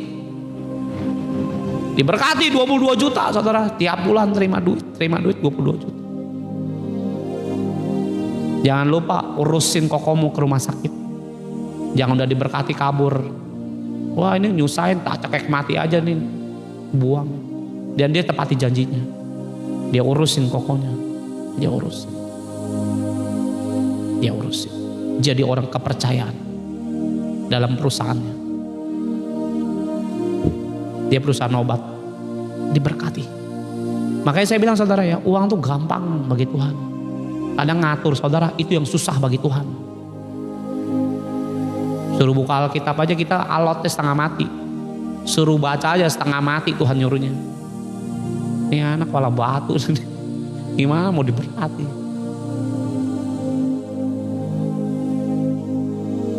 Nah saudara perlu tahu bahwa Tuhan menginginkan saudara, namanya kadang ngapain? Minta berkat prematur, itu bisa terjadi. Turun, punya hubungan, punya keintiman dengan Tuhan. Makanya undang Tuhan. Bangun keintimannya. Nanti kalau udah bangun keintimannya, Tuhan tanya, mau apakah engkau?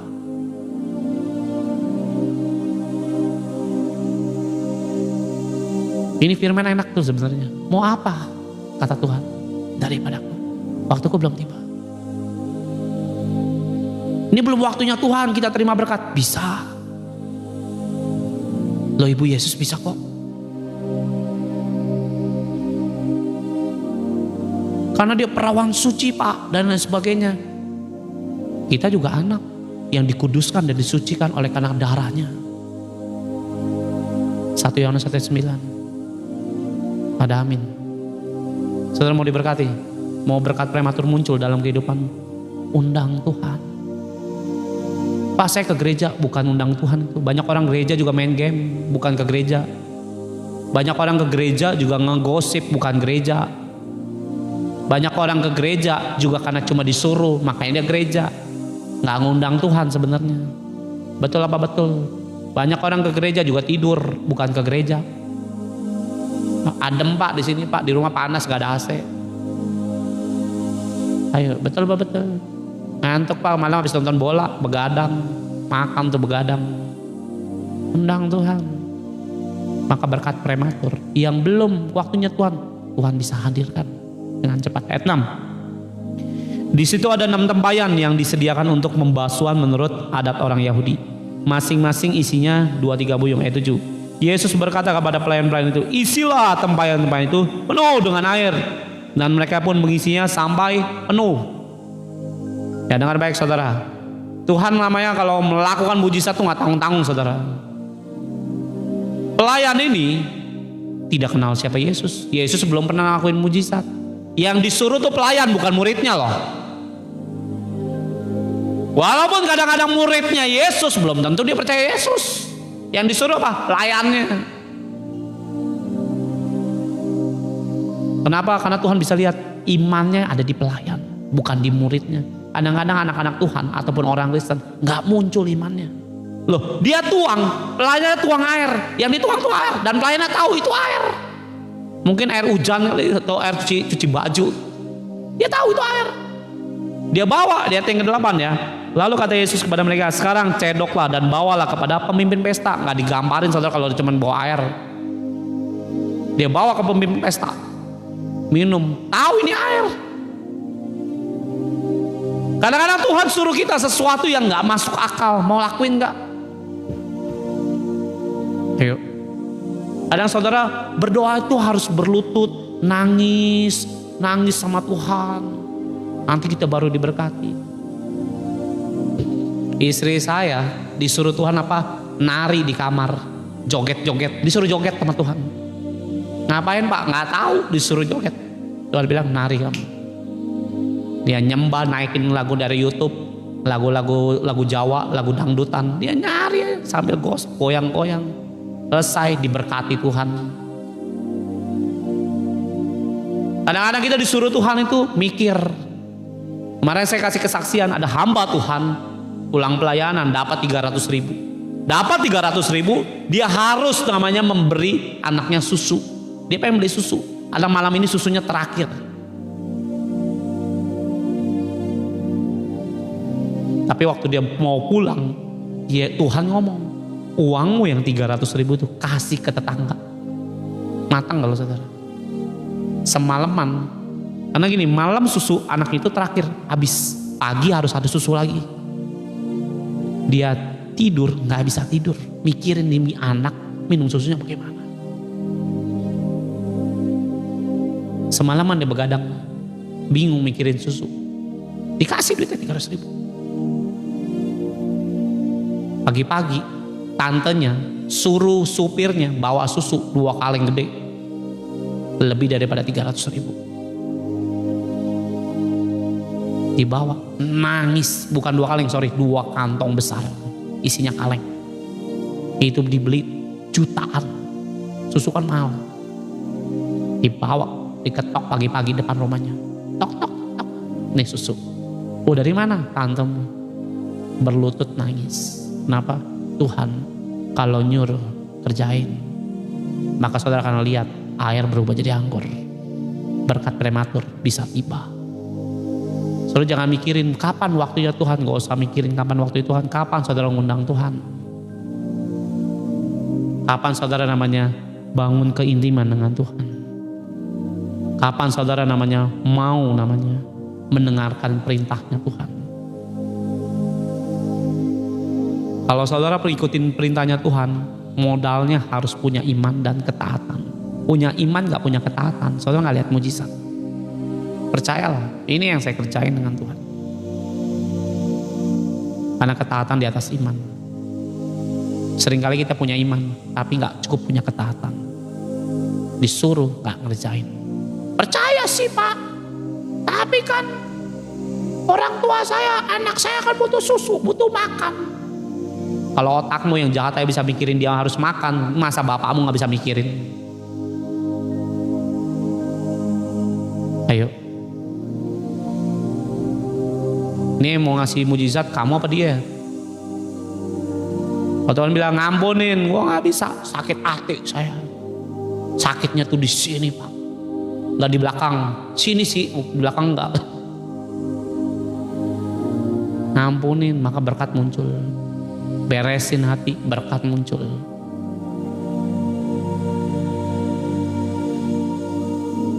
Ada amin. Kalau saudara disuruh Tuhan tuh mati-matian aja saudara, tanggung ibaratnya. Saya ini hidup dalam Tuhan ini punya prinsip nggak mau tengah-tengah saudara. Saya bukan tipe orang yang cuma pengen ngatung-ngatung dalam Tuhan. Mau naik-naik, mau tenggelam-tenggelam. Mau hidup-hidup, mati ya mati. Itu prinsip hidup saya. Seperti apa yang dituang. Ayat yang ke-7, Yesus berkata kepada pelayan-pelayan itu, isilah tempayan-tempayan itu penuh dengan air. Penuh, bukan setengah, penuh. Iman yang penuh. Biar tuayannya banyak. Seberapa saudara bisa namanya membuang ataupun menuang air ke hadapan Tuhan? Air itu bicara berkat loh. Seberapa saudara berani tuang? Kita pengen berkatnya besar, nuangnya dikit, 1 gelas. Ya nabur sendal mau dapatnya mobil BMW, mau dari mana saudara? Nabur 1.000 maunya dapat 1 miliar, gimana mau berkat besar?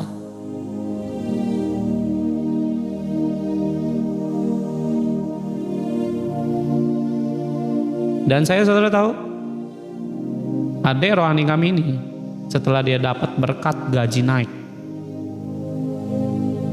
kita berdoa supaya lu punya motor.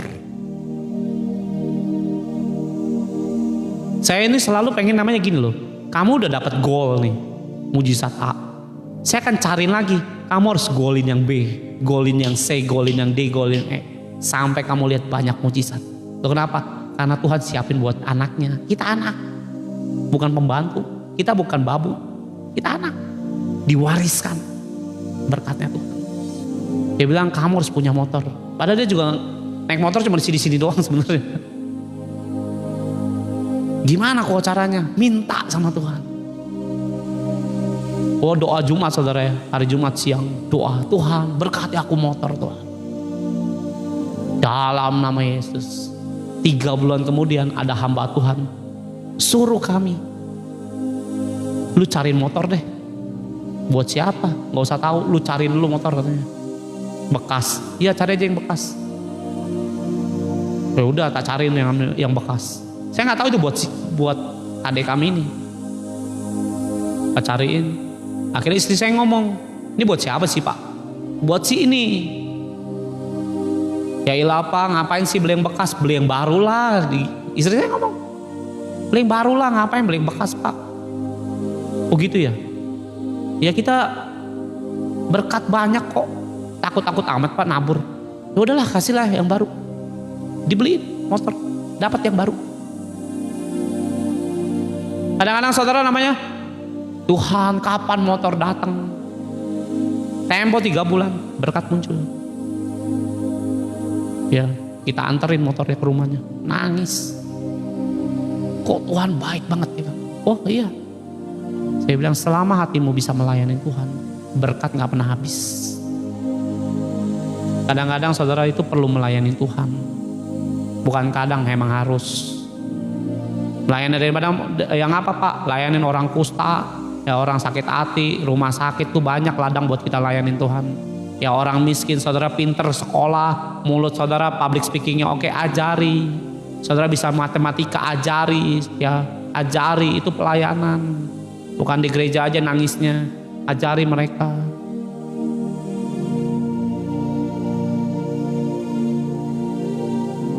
Ya gampang aja ngampunin, tinggal datang Pak ya ke orangnya, saya minta maaf, selesai. Kenapa? Orang kepahitan jangan mimpi diberkati besar, jangan mimpi saudara ya. Saya ngomong mah belak-belakan saudara, walaupun mungkin di gereja-gereja lain oh pasti diberkati, nggak bakal diberkati. Karena penghambat berkat Tuhan itu dosa. Buka ya dalam Yesaya 59 ayat yang pertama. Ya, tangan Tuhan tidak kurang panjang, telingaku tidak kurang tajam untuk mendengar setiap seruanmu, tapi penghalang berkatku adalah dosamu. Itu firman. Dan pendeta lain di gereja bilang, "Oh, kamu pasti diberkati." Jangan ngomongin yang bohong, ngomongin yang bener. So, saya nggak makan duit saudara, nggak diberkati juga nggak pusing, saya nggak mati. Tapi kebenaran, saya bohongin saudara, saya mati nanti yang ada. Apa yang saya khotbahin, saya akan tanggung jawab. Kalau nggak binasa, bohong saudara. Kenapa? Nggak boleh ngomongin firman bohong. Dan dengar baik, orang kepahitan masuk neraka, nggak ada yang masuk sorga, nggak ada di sorga itu namanya oh kepahitan sini saya terima, nggak ada. Tuhan nggak pernah mengenal namanya kepahitan. Loh kenapa? Karena Tuhan Yesus disakitin, disalib, dipukulin, diinjek-injek ibaratnya harga dirinya. Tetap dia ngampunin. Yang dia kenal tuh ngampunin, bukan kepahitan. Nah berapa banyak orang Kristen sakit, kena cancer lah, kena kista lah, kenapa? Dasarnya kepahitan. Saudara ini nggak ngerti tentang firman, membuat tubuh kita penyakitan, muncul banyak hal.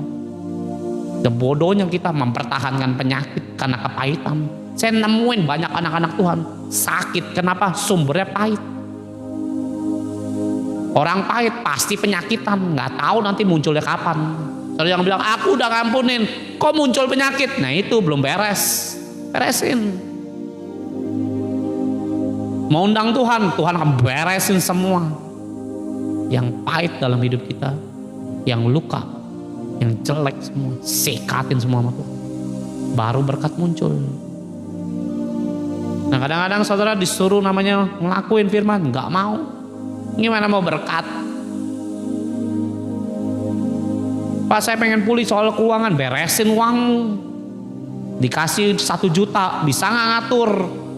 Makanya sekali bilang, jangan Mesir yang nguasain saudara, saudara harus nguasain Mesir. Gaji mau 10 juta, gaji 5 juta aja udah ngutang-ngutang.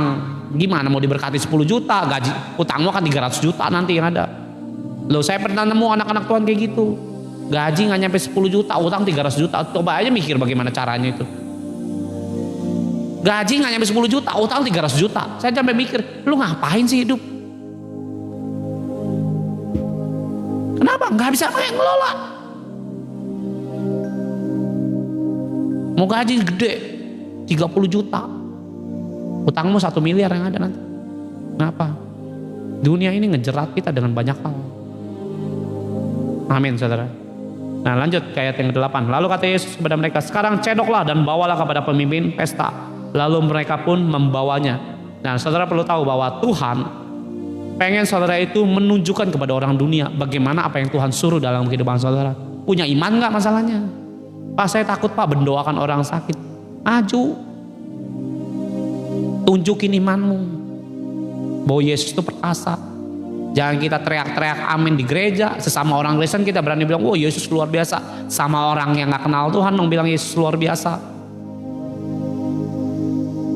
Mana saya ketemu orang kena kanker, ya semua agama sama, saya dengerin dulu ya karena ini orang tua, kalau saya ngomong bentak-bentak ya sakit jantung mati dia saudara. Ya dengerin dulu. Selesai saya dengerin, saya ngomong Yesus juru selamat.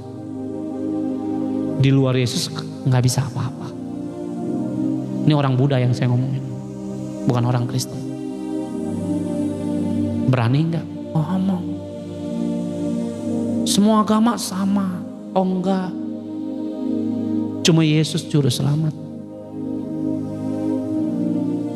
Saya ngelihat kuasa Tuhan nyembuhin saya, tante saya bilang. Saya manggilnya AI, Yesus nyembuhin saya. Ngomong. Tuh malu saya ngomongin Yesus. Gak punya iman tuh. Mau berkat prematur. Pernikahan gak ada anggur dalam kehidupan, garing pernikahannya. Saudara perlu tahu bahwa pernikahan perlu anggur ya Tuhan. Buat ngapain Pak mabok itu yang dipermentasi saudara. Kalau ikut Tuhan tuh jangan tanggung-tanggung. Saudara harus hidupi dengan baik dan benar. Seberapa banyak pergumulan hidup saudara, butuh namanya anggurnya Tuhan. Saya kasih tahu saudara, rumah tangga saya berkali-kali setan mau rusak. Berkali-kali. Kalau saudara ikut Tuhan, tiba-tiba misalnya kok banyak masalah ya. Ada aja yang namanya, oh ikut Tuhan kok tiba-tiba ngalamin banyak pergumulan. Dan tiba-tiba muncul hal-hal yang di luar expect kita. Karena setan tahu saudara akan bertobat. Karena setan tahu bahwa kamu akan diselamatkan oleh Yesus. Nah setan gak tinggal diam untuk merusak lewat pergumulan, muncullah banyak hal. Dan itu cuma temporer sebenarnya, tapi banyak anak-anak Tuhan menyerah dengan masalah itu. Ujungnya kita kena jerat dengan setan.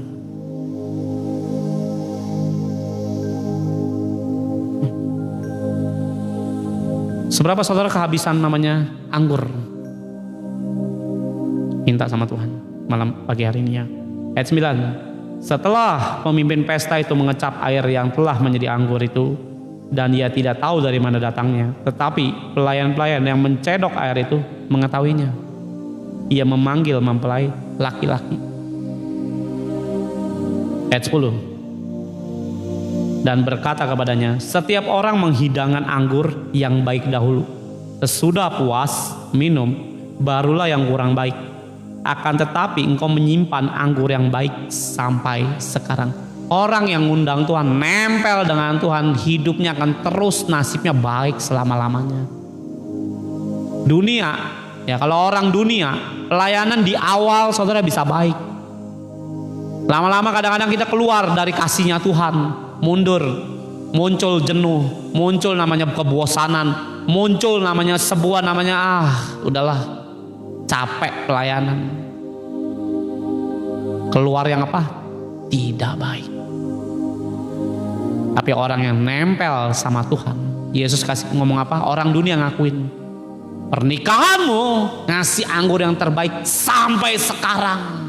Loh kenapa ada Yesus? Nggak ada Yesus dikasih air putih itu atau air comberan saudara. Saudara mau berkat prematur, air berubah jadi anggur. Suami yang berdosa kembali bertobat, anak yang sakit jadi sembuh, yang jauh jadi dekat dengan Tuhan. Ya orang yang belum kenal Tuhan, Tuhan jamah jadi anggur. Jadi namanya orang yang bertobat. Ekonomimu miskin, Tuhan rubah jadi berkat. Ada amin saudara. Lumpuh berjalan, lo kenapa? Anggur.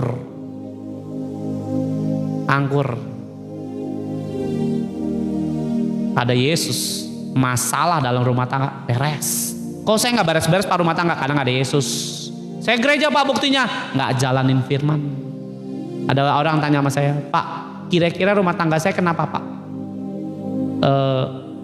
Mau bercerai pak. Kira-kira kenapa? Oh simpel, saya bilang. Karena nggak ngundang Tuhan. Oh saya ke gereja pak, kamu nggak jalanin firman, selesai. Baru dia diem. Iya sih pak, saya nggak jalanin firman. Bagaimana kamu bilang bisa undang Tuhan kalau nggak jalanin firman? Istri harus tunduk dengan suami, suami harus mengasihi istri. Ya, istri lawan mulu suami. Terus ketika bilang saya ngundang Tuhan, ngomong kosong, pendusta ya itu. Suruh tunduk.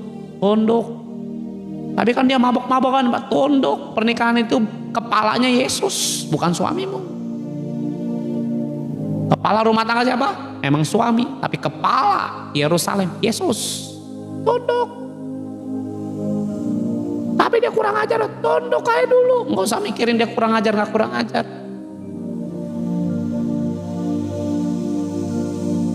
Nanti terjadinya bagaimana?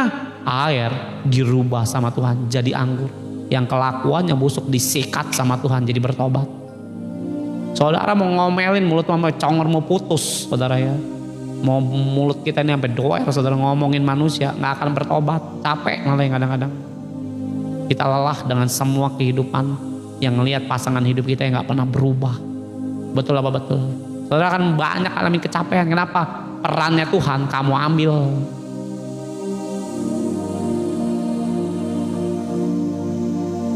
Tapi kalau saudara tahu Tuhan jamah, bagian kita ngomong Tuhan jamah, Tuhan lawat hatinya Tuhan.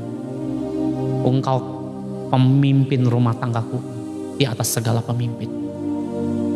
Masa Tuhan gak turun tangan? Loh, ini dalam pernikahan kehabisan anggur. Ibu Yesus bilang anggur habis.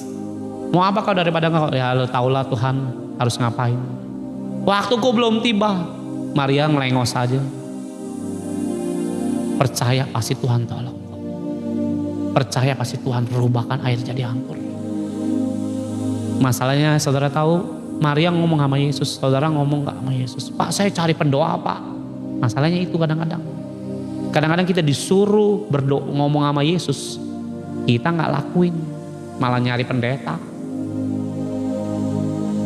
Pendeta yang ngomong sama Yesus, pendetanya yang diberkati, pernikahannya yang diberkati. Saudara gak lihat. Buka 1 Tesalonika 4 ayat 16. Habis ini kita tutup. 1 Tesalonika 4 ayat 16.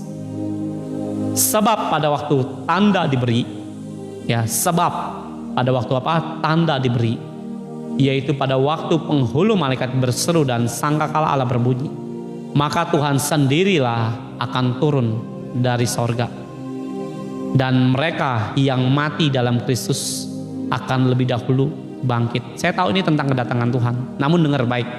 Saya dikasih revelation yang sedikit berbeda pada pagi hari ini untuk saudara dengar. Pada waktu apa? Tanda diberi, yaitu pada waktu penghulu malaikat berseru dan sangkakala Allah berbunyi, maka Tuhan sendiri apa? Turun dari mana? Dari sorga. Ngapain? Ke rumah saudara. Saat apa? Saudara apa? Berseru, berdoa. Dan sangkakala Allah berbunyi. Artinya apa? Memuji Tuhan. Tuhan apain?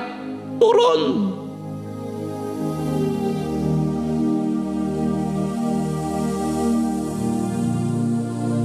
Ya itu ya, ada yang chatting. Ya pastor, kadang saya berdosa sering kasar sama suami. Kenapa ya setan itu terus bikin saya kesel? Ya karena saudara anak-anak Tuhan bakal selamat. Jadi bikin kesel biar gak selamat. Kadang-kadang gini saudara ya, perlu tahu ya. Saudara dengerin ya. Saudara bisa karena suami, saudara bisa tertinggal loh dan tidak selamat. Karena marah, kecewa, pahit dengan suami. Begitu juga suami, kecewa dengan istri, terlalu cerewet mulutnya, marah-marah mulu dan sebagainya. Dengerin ya laki-laki juga. Saudara bisa gak terangkat karena hati kita bisa kecewa dengan pasangan. Saya daripada namanya pelayanan kadang-kadang ada orang-orang yang nyusahin saya, tak buang semuanya.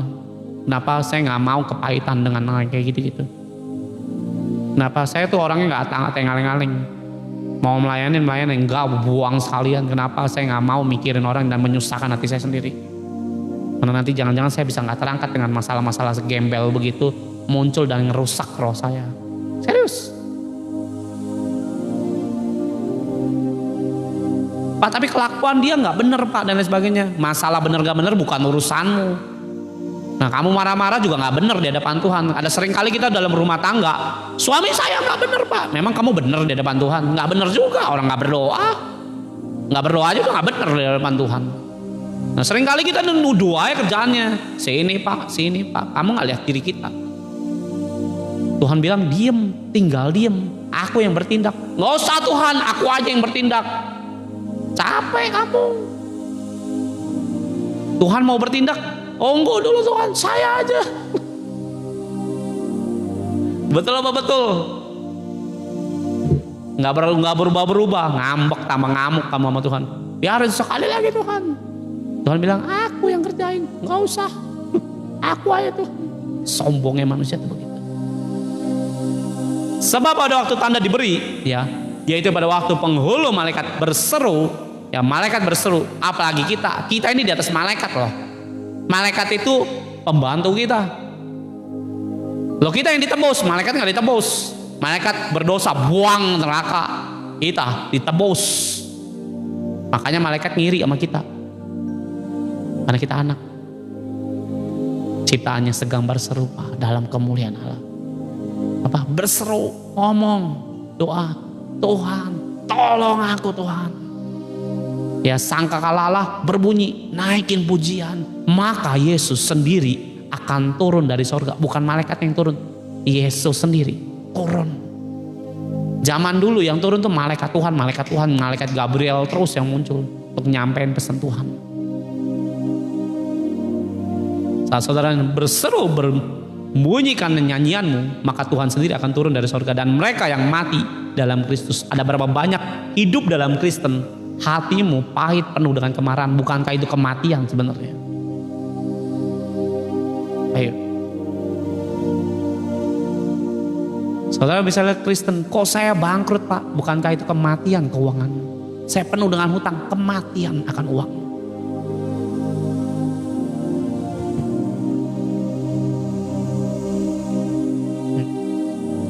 Ayo, ini waktu saya hari Rabu saya nggak khotbahin sampai sini. Maka Tuhan sendiri akan turun dari sorga, dan mereka yang mati dalam apa? Kristus. Banyak orang Kristen mati rohnya, bosen, jenuh hidupnya, capek pernikahannya. Bukankah itu kematian?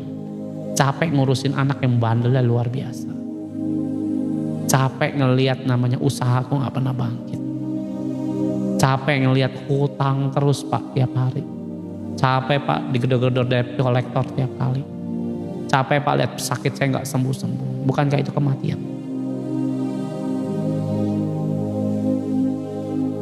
Ya, doain nanti habis selesai firman. Ya, dengar baik. Berseru, bunyikan sangkakala, nyanyi. Kau baik Tuhan, Kau baik. Aku memuji namamu. Sembuh gak sembuh, aku tetap puji namamu Tuhan. Yesus akan apa? Turun dari sorga, datang ke dalam hidup saudara dan saya. Dan mereka yang mati, yang mengalami pergumulan dalam sebuah kematian, di dalam apa? Kristus akan lebih dahulu bangkit. Akan lebih dahulu apa? Ditolong Yesus. Akan apa? Dihidupi Tuhan. Akan apa? Diberkati Tuhan. Akan apa? Akan namanya saudara lihat jalan-jalannya Tuhan. Akan namanya lihat kesembuhan dari sebuah penyakit. Akan lihat namanya terobosan dari namanya kemandulan. Akan lihat namanya kelahiran daripada yang tidak punya anak. Akan lihat bagaimana saudara lihat namanya sebuah jalan-jalan Tuhan yang di luar expect kita. Dan Tuhan akan jadikan itu saat saudara ngapain? Berseru dan nyanyiin. Ada amin. Yang mati dalam Kristus akan lebih dahulu dibangkitkan. Itu janji Tuhan. Tuhan gak ngelakuin buat orang di luar Yesus. Enggak. Dia akan ngelakuin orang yang percaya pada Yesus. Terkhusus buat orang apa? Anak-anak Kristus. Saudara dan saya.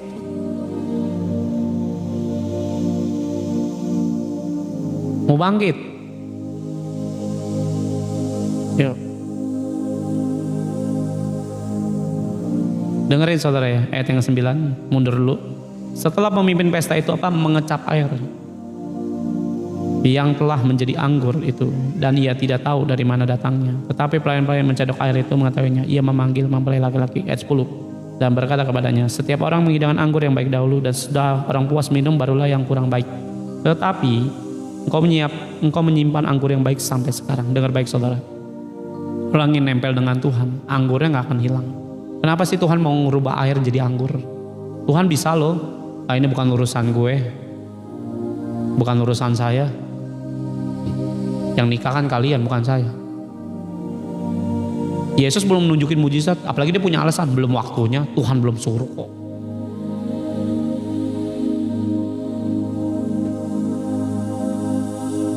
Dengerin saudara, Tuhan gak pernah tertarik dengan air sebenarnya. Kenapa Tuhan mau rubah air jadi anggur? Anggur itu bicara darah Yesus. Kemarin saya khotbahin di dalam Wahyu 6 ayat yang ke-6. Janganlah rusak minyak dan anggurnya. Minyak bicara urapan, minyak bicara pelita, minyak bicara jam doamu. Dan anggur itu bicara tentang darah Yesus, ngomongin kuasa Tuhan. Air ini dirubah jadi anggur. Tuhan gak pengen saudara hidup karena berkat, tapi Tuhan mau supaya saudara hidup punya hubungan atau anggur itu yang tidak pernah habis dalam hidup saudara. Kadang-kadang kita lebih maunya air daripada anggur. Anggur gak perlu, saya butuh berkat, saya butuh duit. Ada orang Kristen datang ke tempat saya butuh uang Pak. Kan hidup perlu uang Pak. Kamu perlu uang, saya butuh anggur. Loh kenapa? Karena Tuhan pernah ngomong sama saya Matius 4 ayat 4. Hidup bukan karena roti tapi karena firman Tuhan. Kamu butuh roti, kamu butuh uang. Saya butuh firman. Karena firman bisa mendatangkan uang. Uang belum tentu datangin Tuhan. Karena banyak orang kaya gak kenal Yesus. Yesus bisa hadirkan kesembuhan. Yesus bisa hadirkan berkat yang kamu butuhkan. Yesus bisa mendatangkan kemandulan, duit gak bisa, keselamatan gak bisa. Yesus bisa. Anggur itu tetap disiapkan oleh Tuhan. Kenapa? Harus punya anggur. Nah, bagaimana anggurmu dengan Tuhan? Pak, saya lagi kering Pak. Bangun, minta sama Tuhan. Di dunia ngasih yang terbatas. Kasih anggur dulu yang terbaik, baru yang gak baik. Tuhan ngasih terlalu baik, terbaik, sangat baik, dan amat baik. Yesus lakuin bagi anaknya. Gak tanggung-tanggung berkatnya. Pak, saya belum lihat itu semua. Undang Tuhan. Jangan teriak berkatnya mulu. Undang Tuhan.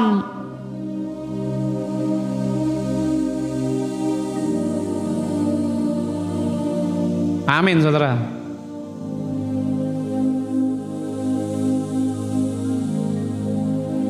Coba buka di dalam Markus pasal 2. Saudara mau diberkati besar? Amin saudara. Saudara mau diberkati gede, besar. Saudara mau pemulihan? Ya, saya mau tanya nih. Saudara mau pemulihan? Saudara mau berkat besar? Saudara mau namanya hidup bisa namanya ngalamin terobosan, entah itu keuangan, pekerjaanmu, bisnismu. Mau buka Markus 2 ayat 22. Markus 2 ayat 22. Ya. Markus 2 ayat 22. Demikian juga tidak seorang pun mengisikan anggur yang baru ke dalam kantong kulit yang tua. Karena ini banyak orang Kristen nggak ngerti ayat ini. Nggak banyak orang bisa ngertiin ini. Nah, saya kasih apa yang Tuhan kasih ke saya kasih gratis ke saudara untuk ngerti firman ini. Ini firman cuma ngerti, kalau ngerti doang nggak dipraktekin percuma saudara. Walaupun saudara bilang saya mau berkat, terserah lah. Saudara mau berkat yang besar kecil, semua maunya besar pasti. Namun ada yang saudara perlu kerjakan. Ya di dalam Markus 2 ayat 22. Demikian juga tidak seorang pun mengisikan anggur yang baru ke dalam kulit yang tua. Karena jika demikian, anggur itu akan mengoyakkan kantong itu. Sehingga anggur itu dan kantong dua-duanya terbuang. Tetapi anggur yang baru hendaknya disimpan dalam kantong yang baru pula. Dengerin saudara. Anggur dicurahin, berkat dicurahkan sama Tuhan. Itu bukan persoalan bagi Tuhan. Bukan masalah. Tapi kalau saudara gak punya namanya kantong yang baru, hati yang baru, hati yang gak pernah mau disiapkan yang baru, bagaimana berkat itu bisa saudara tampung dengan baik? Karena dengan kantong kulit yang tua, hati yang tua, saudara gak bisa nampung anggur yang baru dari Tuhan. Kenapa? Bocor. Pak, saya pengen diperkaya sama Tuhan. Hatimu hati yang lama. Diberkati sama Tuhan 2 miliar plus, malah main judi. Hatimu tambah rusak, duitnya habis, terbuang sia-sia. Anggurnya sia-sia, hatimu tambah rusak. Kenapa? Main judi, mabok lah. Kenapa? Hatimu lama. Coba hatimu baru. Aku mau beresin Tuhan. Sejak Engkau berkati aku ingin Tuhan bikin ini untuk Engkau. Itu baru. Makanya perbarui hati saudara. Maka berkat yang baru akan muncul. Ya, saya tutup dengan satu kesaksian. Kemarin kami pelayanan di seminggu yang lalu atau 2 minggu yang lalu lah. Di pelayanan di salah satu tempat teman kami, ini orang miskin, hidupnya susah. Dia dalam keadaan susah dan suaminya gak kerja. Bukan males, dia udah ngelamar kemana-mana gak dapet. Nyari kerja kan susah kan. Dan saudara tahu, istri saya berdoa buat dia, Tuhan tolongin Tuhan supaya dia bisa diberkati. Saya juga berdoa, Tuhan berkati keluarga ini. Dan akhirnya dia terima kerja, dapat pekerjaan, dapat gaji. Pastinya dapat gaji, kalau orang kerja pasti dapat gaji. Tapi hidupnya nggak cukup, karena dia punya anak 4, 1 pergi, 3 dia tanganin, ya dia asuh, nggak cukup. Terus dia ngobrol sama kami, mana ya kehidupan kami udah diberkati sih sama Tuhan, namun kok ada aja yang kurang. Terus akhirnya istri saya ngajarin, kamu mau diberkati? Mau. Kamu bikin ini. Kamu siapin tabungan, uangmu atur. Mana perpuluhan, mana menabur, mana kamu mau memberkati keluargamu. Atur slot-slotnya, diatur sama dia. Saya bilang, kamu tahu, dia kenal beberapa orang-orang saya. Kamu tahu sini. Saya sebutin lebih dari 5 orang. Lebih dari 5 orang saya sebutin. Kamu tahu mereka itu semua gembel dulu. Saya bilang, datang ke kami, gembel semua. Kena narkoba, utang, bisnisnya gali lubang tutup lubang, kena utang terus, pernikahannya kacau balau semua. Itu mereka semua susah hidupnya. Loh, saya pikir dia hidup udah diberkati Tuhan. Oh enggak, kenapa mereka melayani? Saya bilang, karena dia lihat kuasa Tuhan, diatur. Hatinya harus diperbarui. Dengerin saudara, kalau Tuhan mau memberkati, dia akan fokus ke kantong hatimu dulu. Harus diperbarui. Kalau saudara nggak seirama fokusnya dengan Tuhan, lewat blessingnya. Itu mereka pernah utang, nggak bisa nikah, nggak punya uang. Hari ini punya rumah, punya mobil. Lu kenapa Pak? Hatinya diperbarui. Kamu mau seperti mereka? Saya bilang, mau. Atur. Dia kerjain saudara. Dia kerjain. Berapa hari yang lalu saya ketemu orangnya. Dia ngundang saya khotbah di rumahnya. Saya datang, saya khotbah. Saya khotbahin tentang namanya tanggung jawab. Kenapa dia harus the next level. Dan istri saya ngabarin saya, dia hari ini diberkati usahanya. Sampai dia gak bisa nanganin semua pekerjaan tangannya dia. Ya dagangan dia rame. Sampai dia kadang-kadang kewalahan, saya bilang, pakai karyawan. Belum siap kok, pakai. Saya bilang, minta Tuhan berkati lebih gede lagi. Orderanmu berapa ratus? Sekian ratus, minta 3.000. 3.000 mah kebanyakan. Minta. Bapakmu besar. Anggurnya tuh banyak. Ngapain minta yang dikit? Kalau perlu jebol rumahmu, bikin karyawan di sini, kerja sama kamu. Saya bilang, kamu kerja, saya nggak kerja. Penghasilanmu berapa juta? Sekian juta. Saya nggak kerja. Pengeluaran saya lebih besar daripada kamu. Bahkan bisa 2 atau 3 kali lipat dari kamu yang terima gaji. Saya nggak terima. Dia bilang, iya juga ya. Koko tuh kemana-mana, bawa mobil, bensin ke sana ke sini. Emang nggak pakai duit? Pakai. Duit dari mana? Bapakku. Anggur yang baru. Ada amin saudara. Saudara siap diberkati dengan hati yang baru. Minta hati yang baru. Tuhan, berikan aku hati yang baru. Ya, jangan gampang ngamuk, tapi biar hatiku. Sebentar saya bukain dulu ayatnya. Yeskel 36 ayat 26. Yeskel pasal 36 ayat 26. Kamu akan Yesus berikan hati yang baru dan roh yang baru di dalam batinmu. Dan Yesus akan menjauhkan dari tubuhmu hati yang keras. Dan Yesus berikan kepadamu hati yang taat. Minta. Kalau nggak taat kok gelisah ya hati saya. Nah itu hati yang baru. Nah saudara akan nikmati anggur yang baru. Berkat prematur. Berkat kesuksesan. Berkat pemulihan.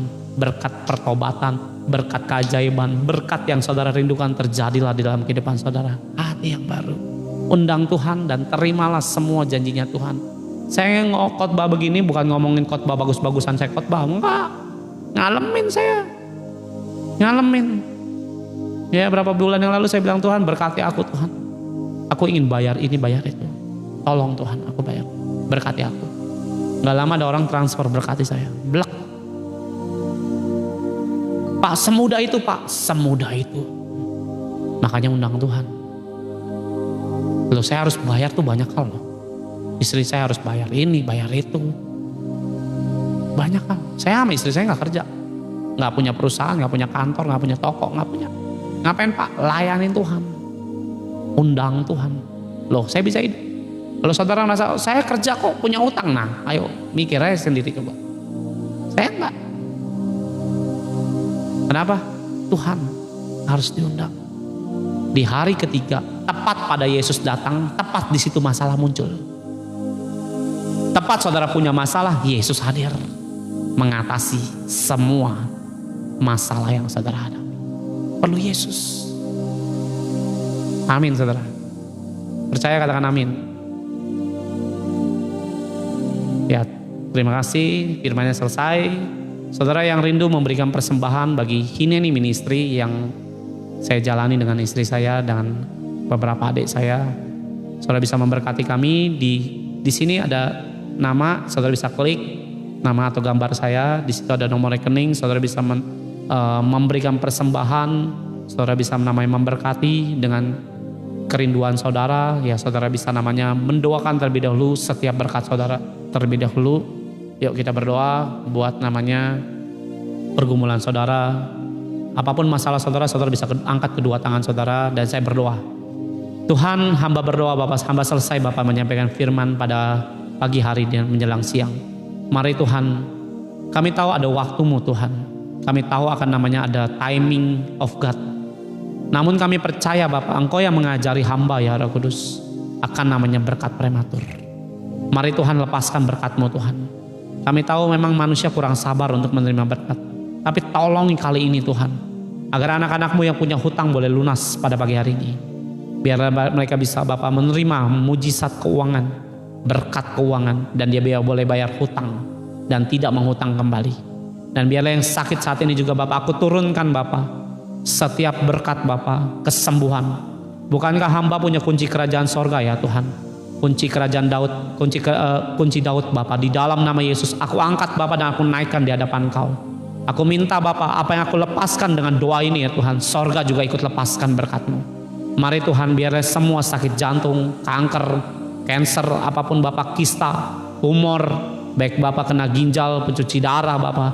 Baik juga Bapak kena yang bagian kena otak, sakit. Baik juga bagian persendian, kaki, tangan Bapak. Baik seluruh tubuh Bapak, organ tubuh manusia. Kami berkatakan biarlah pada siang hari ini Tuhan. Lepaskan berkat kesembuhan-Mu. Rana mata karana moto karana masikara patakaraba. Mari Tuhan berkati ya rata karaba sikara patakaraba. Yes Lord. Hati yang baru juga diberikan Tuhan. Dalam nama Yesus berikan juga ya Roh Kudus. Sehingga anggur-Mu boleh. Yes Tuhan. Yang marah semua juga kebaskan Bapak kemarahannya ya Tuhan. Sehingga hatinya Bapak dengan suami dengan istri kembali menyatu Tuhan di dalam nama Yesus. Tidak ada perceraian Tuhan. Kami tolak semua perselingkuhan. Semua Bapak yang dingin Tuhan. Yang suam-suam ya Roh nama syukur nama takaraba. Aku mintakan juga Bapak api-Mu turunkan Bapak dari sorga ya Tuhan. Menghangatkan kembali semua Bapak pernikahan anak-anak-Mu. Mari Tuhan berkati semua bisnis pekerjaan anak-anak-Mu. Dan biarlah apa yang dia lakukan boleh dibuat berhasil. Jadi besar dan berkelimpahan dengan kuasa-Mu. Di dalam nama Yesus. Semua yang percaya katakan amin, amin dan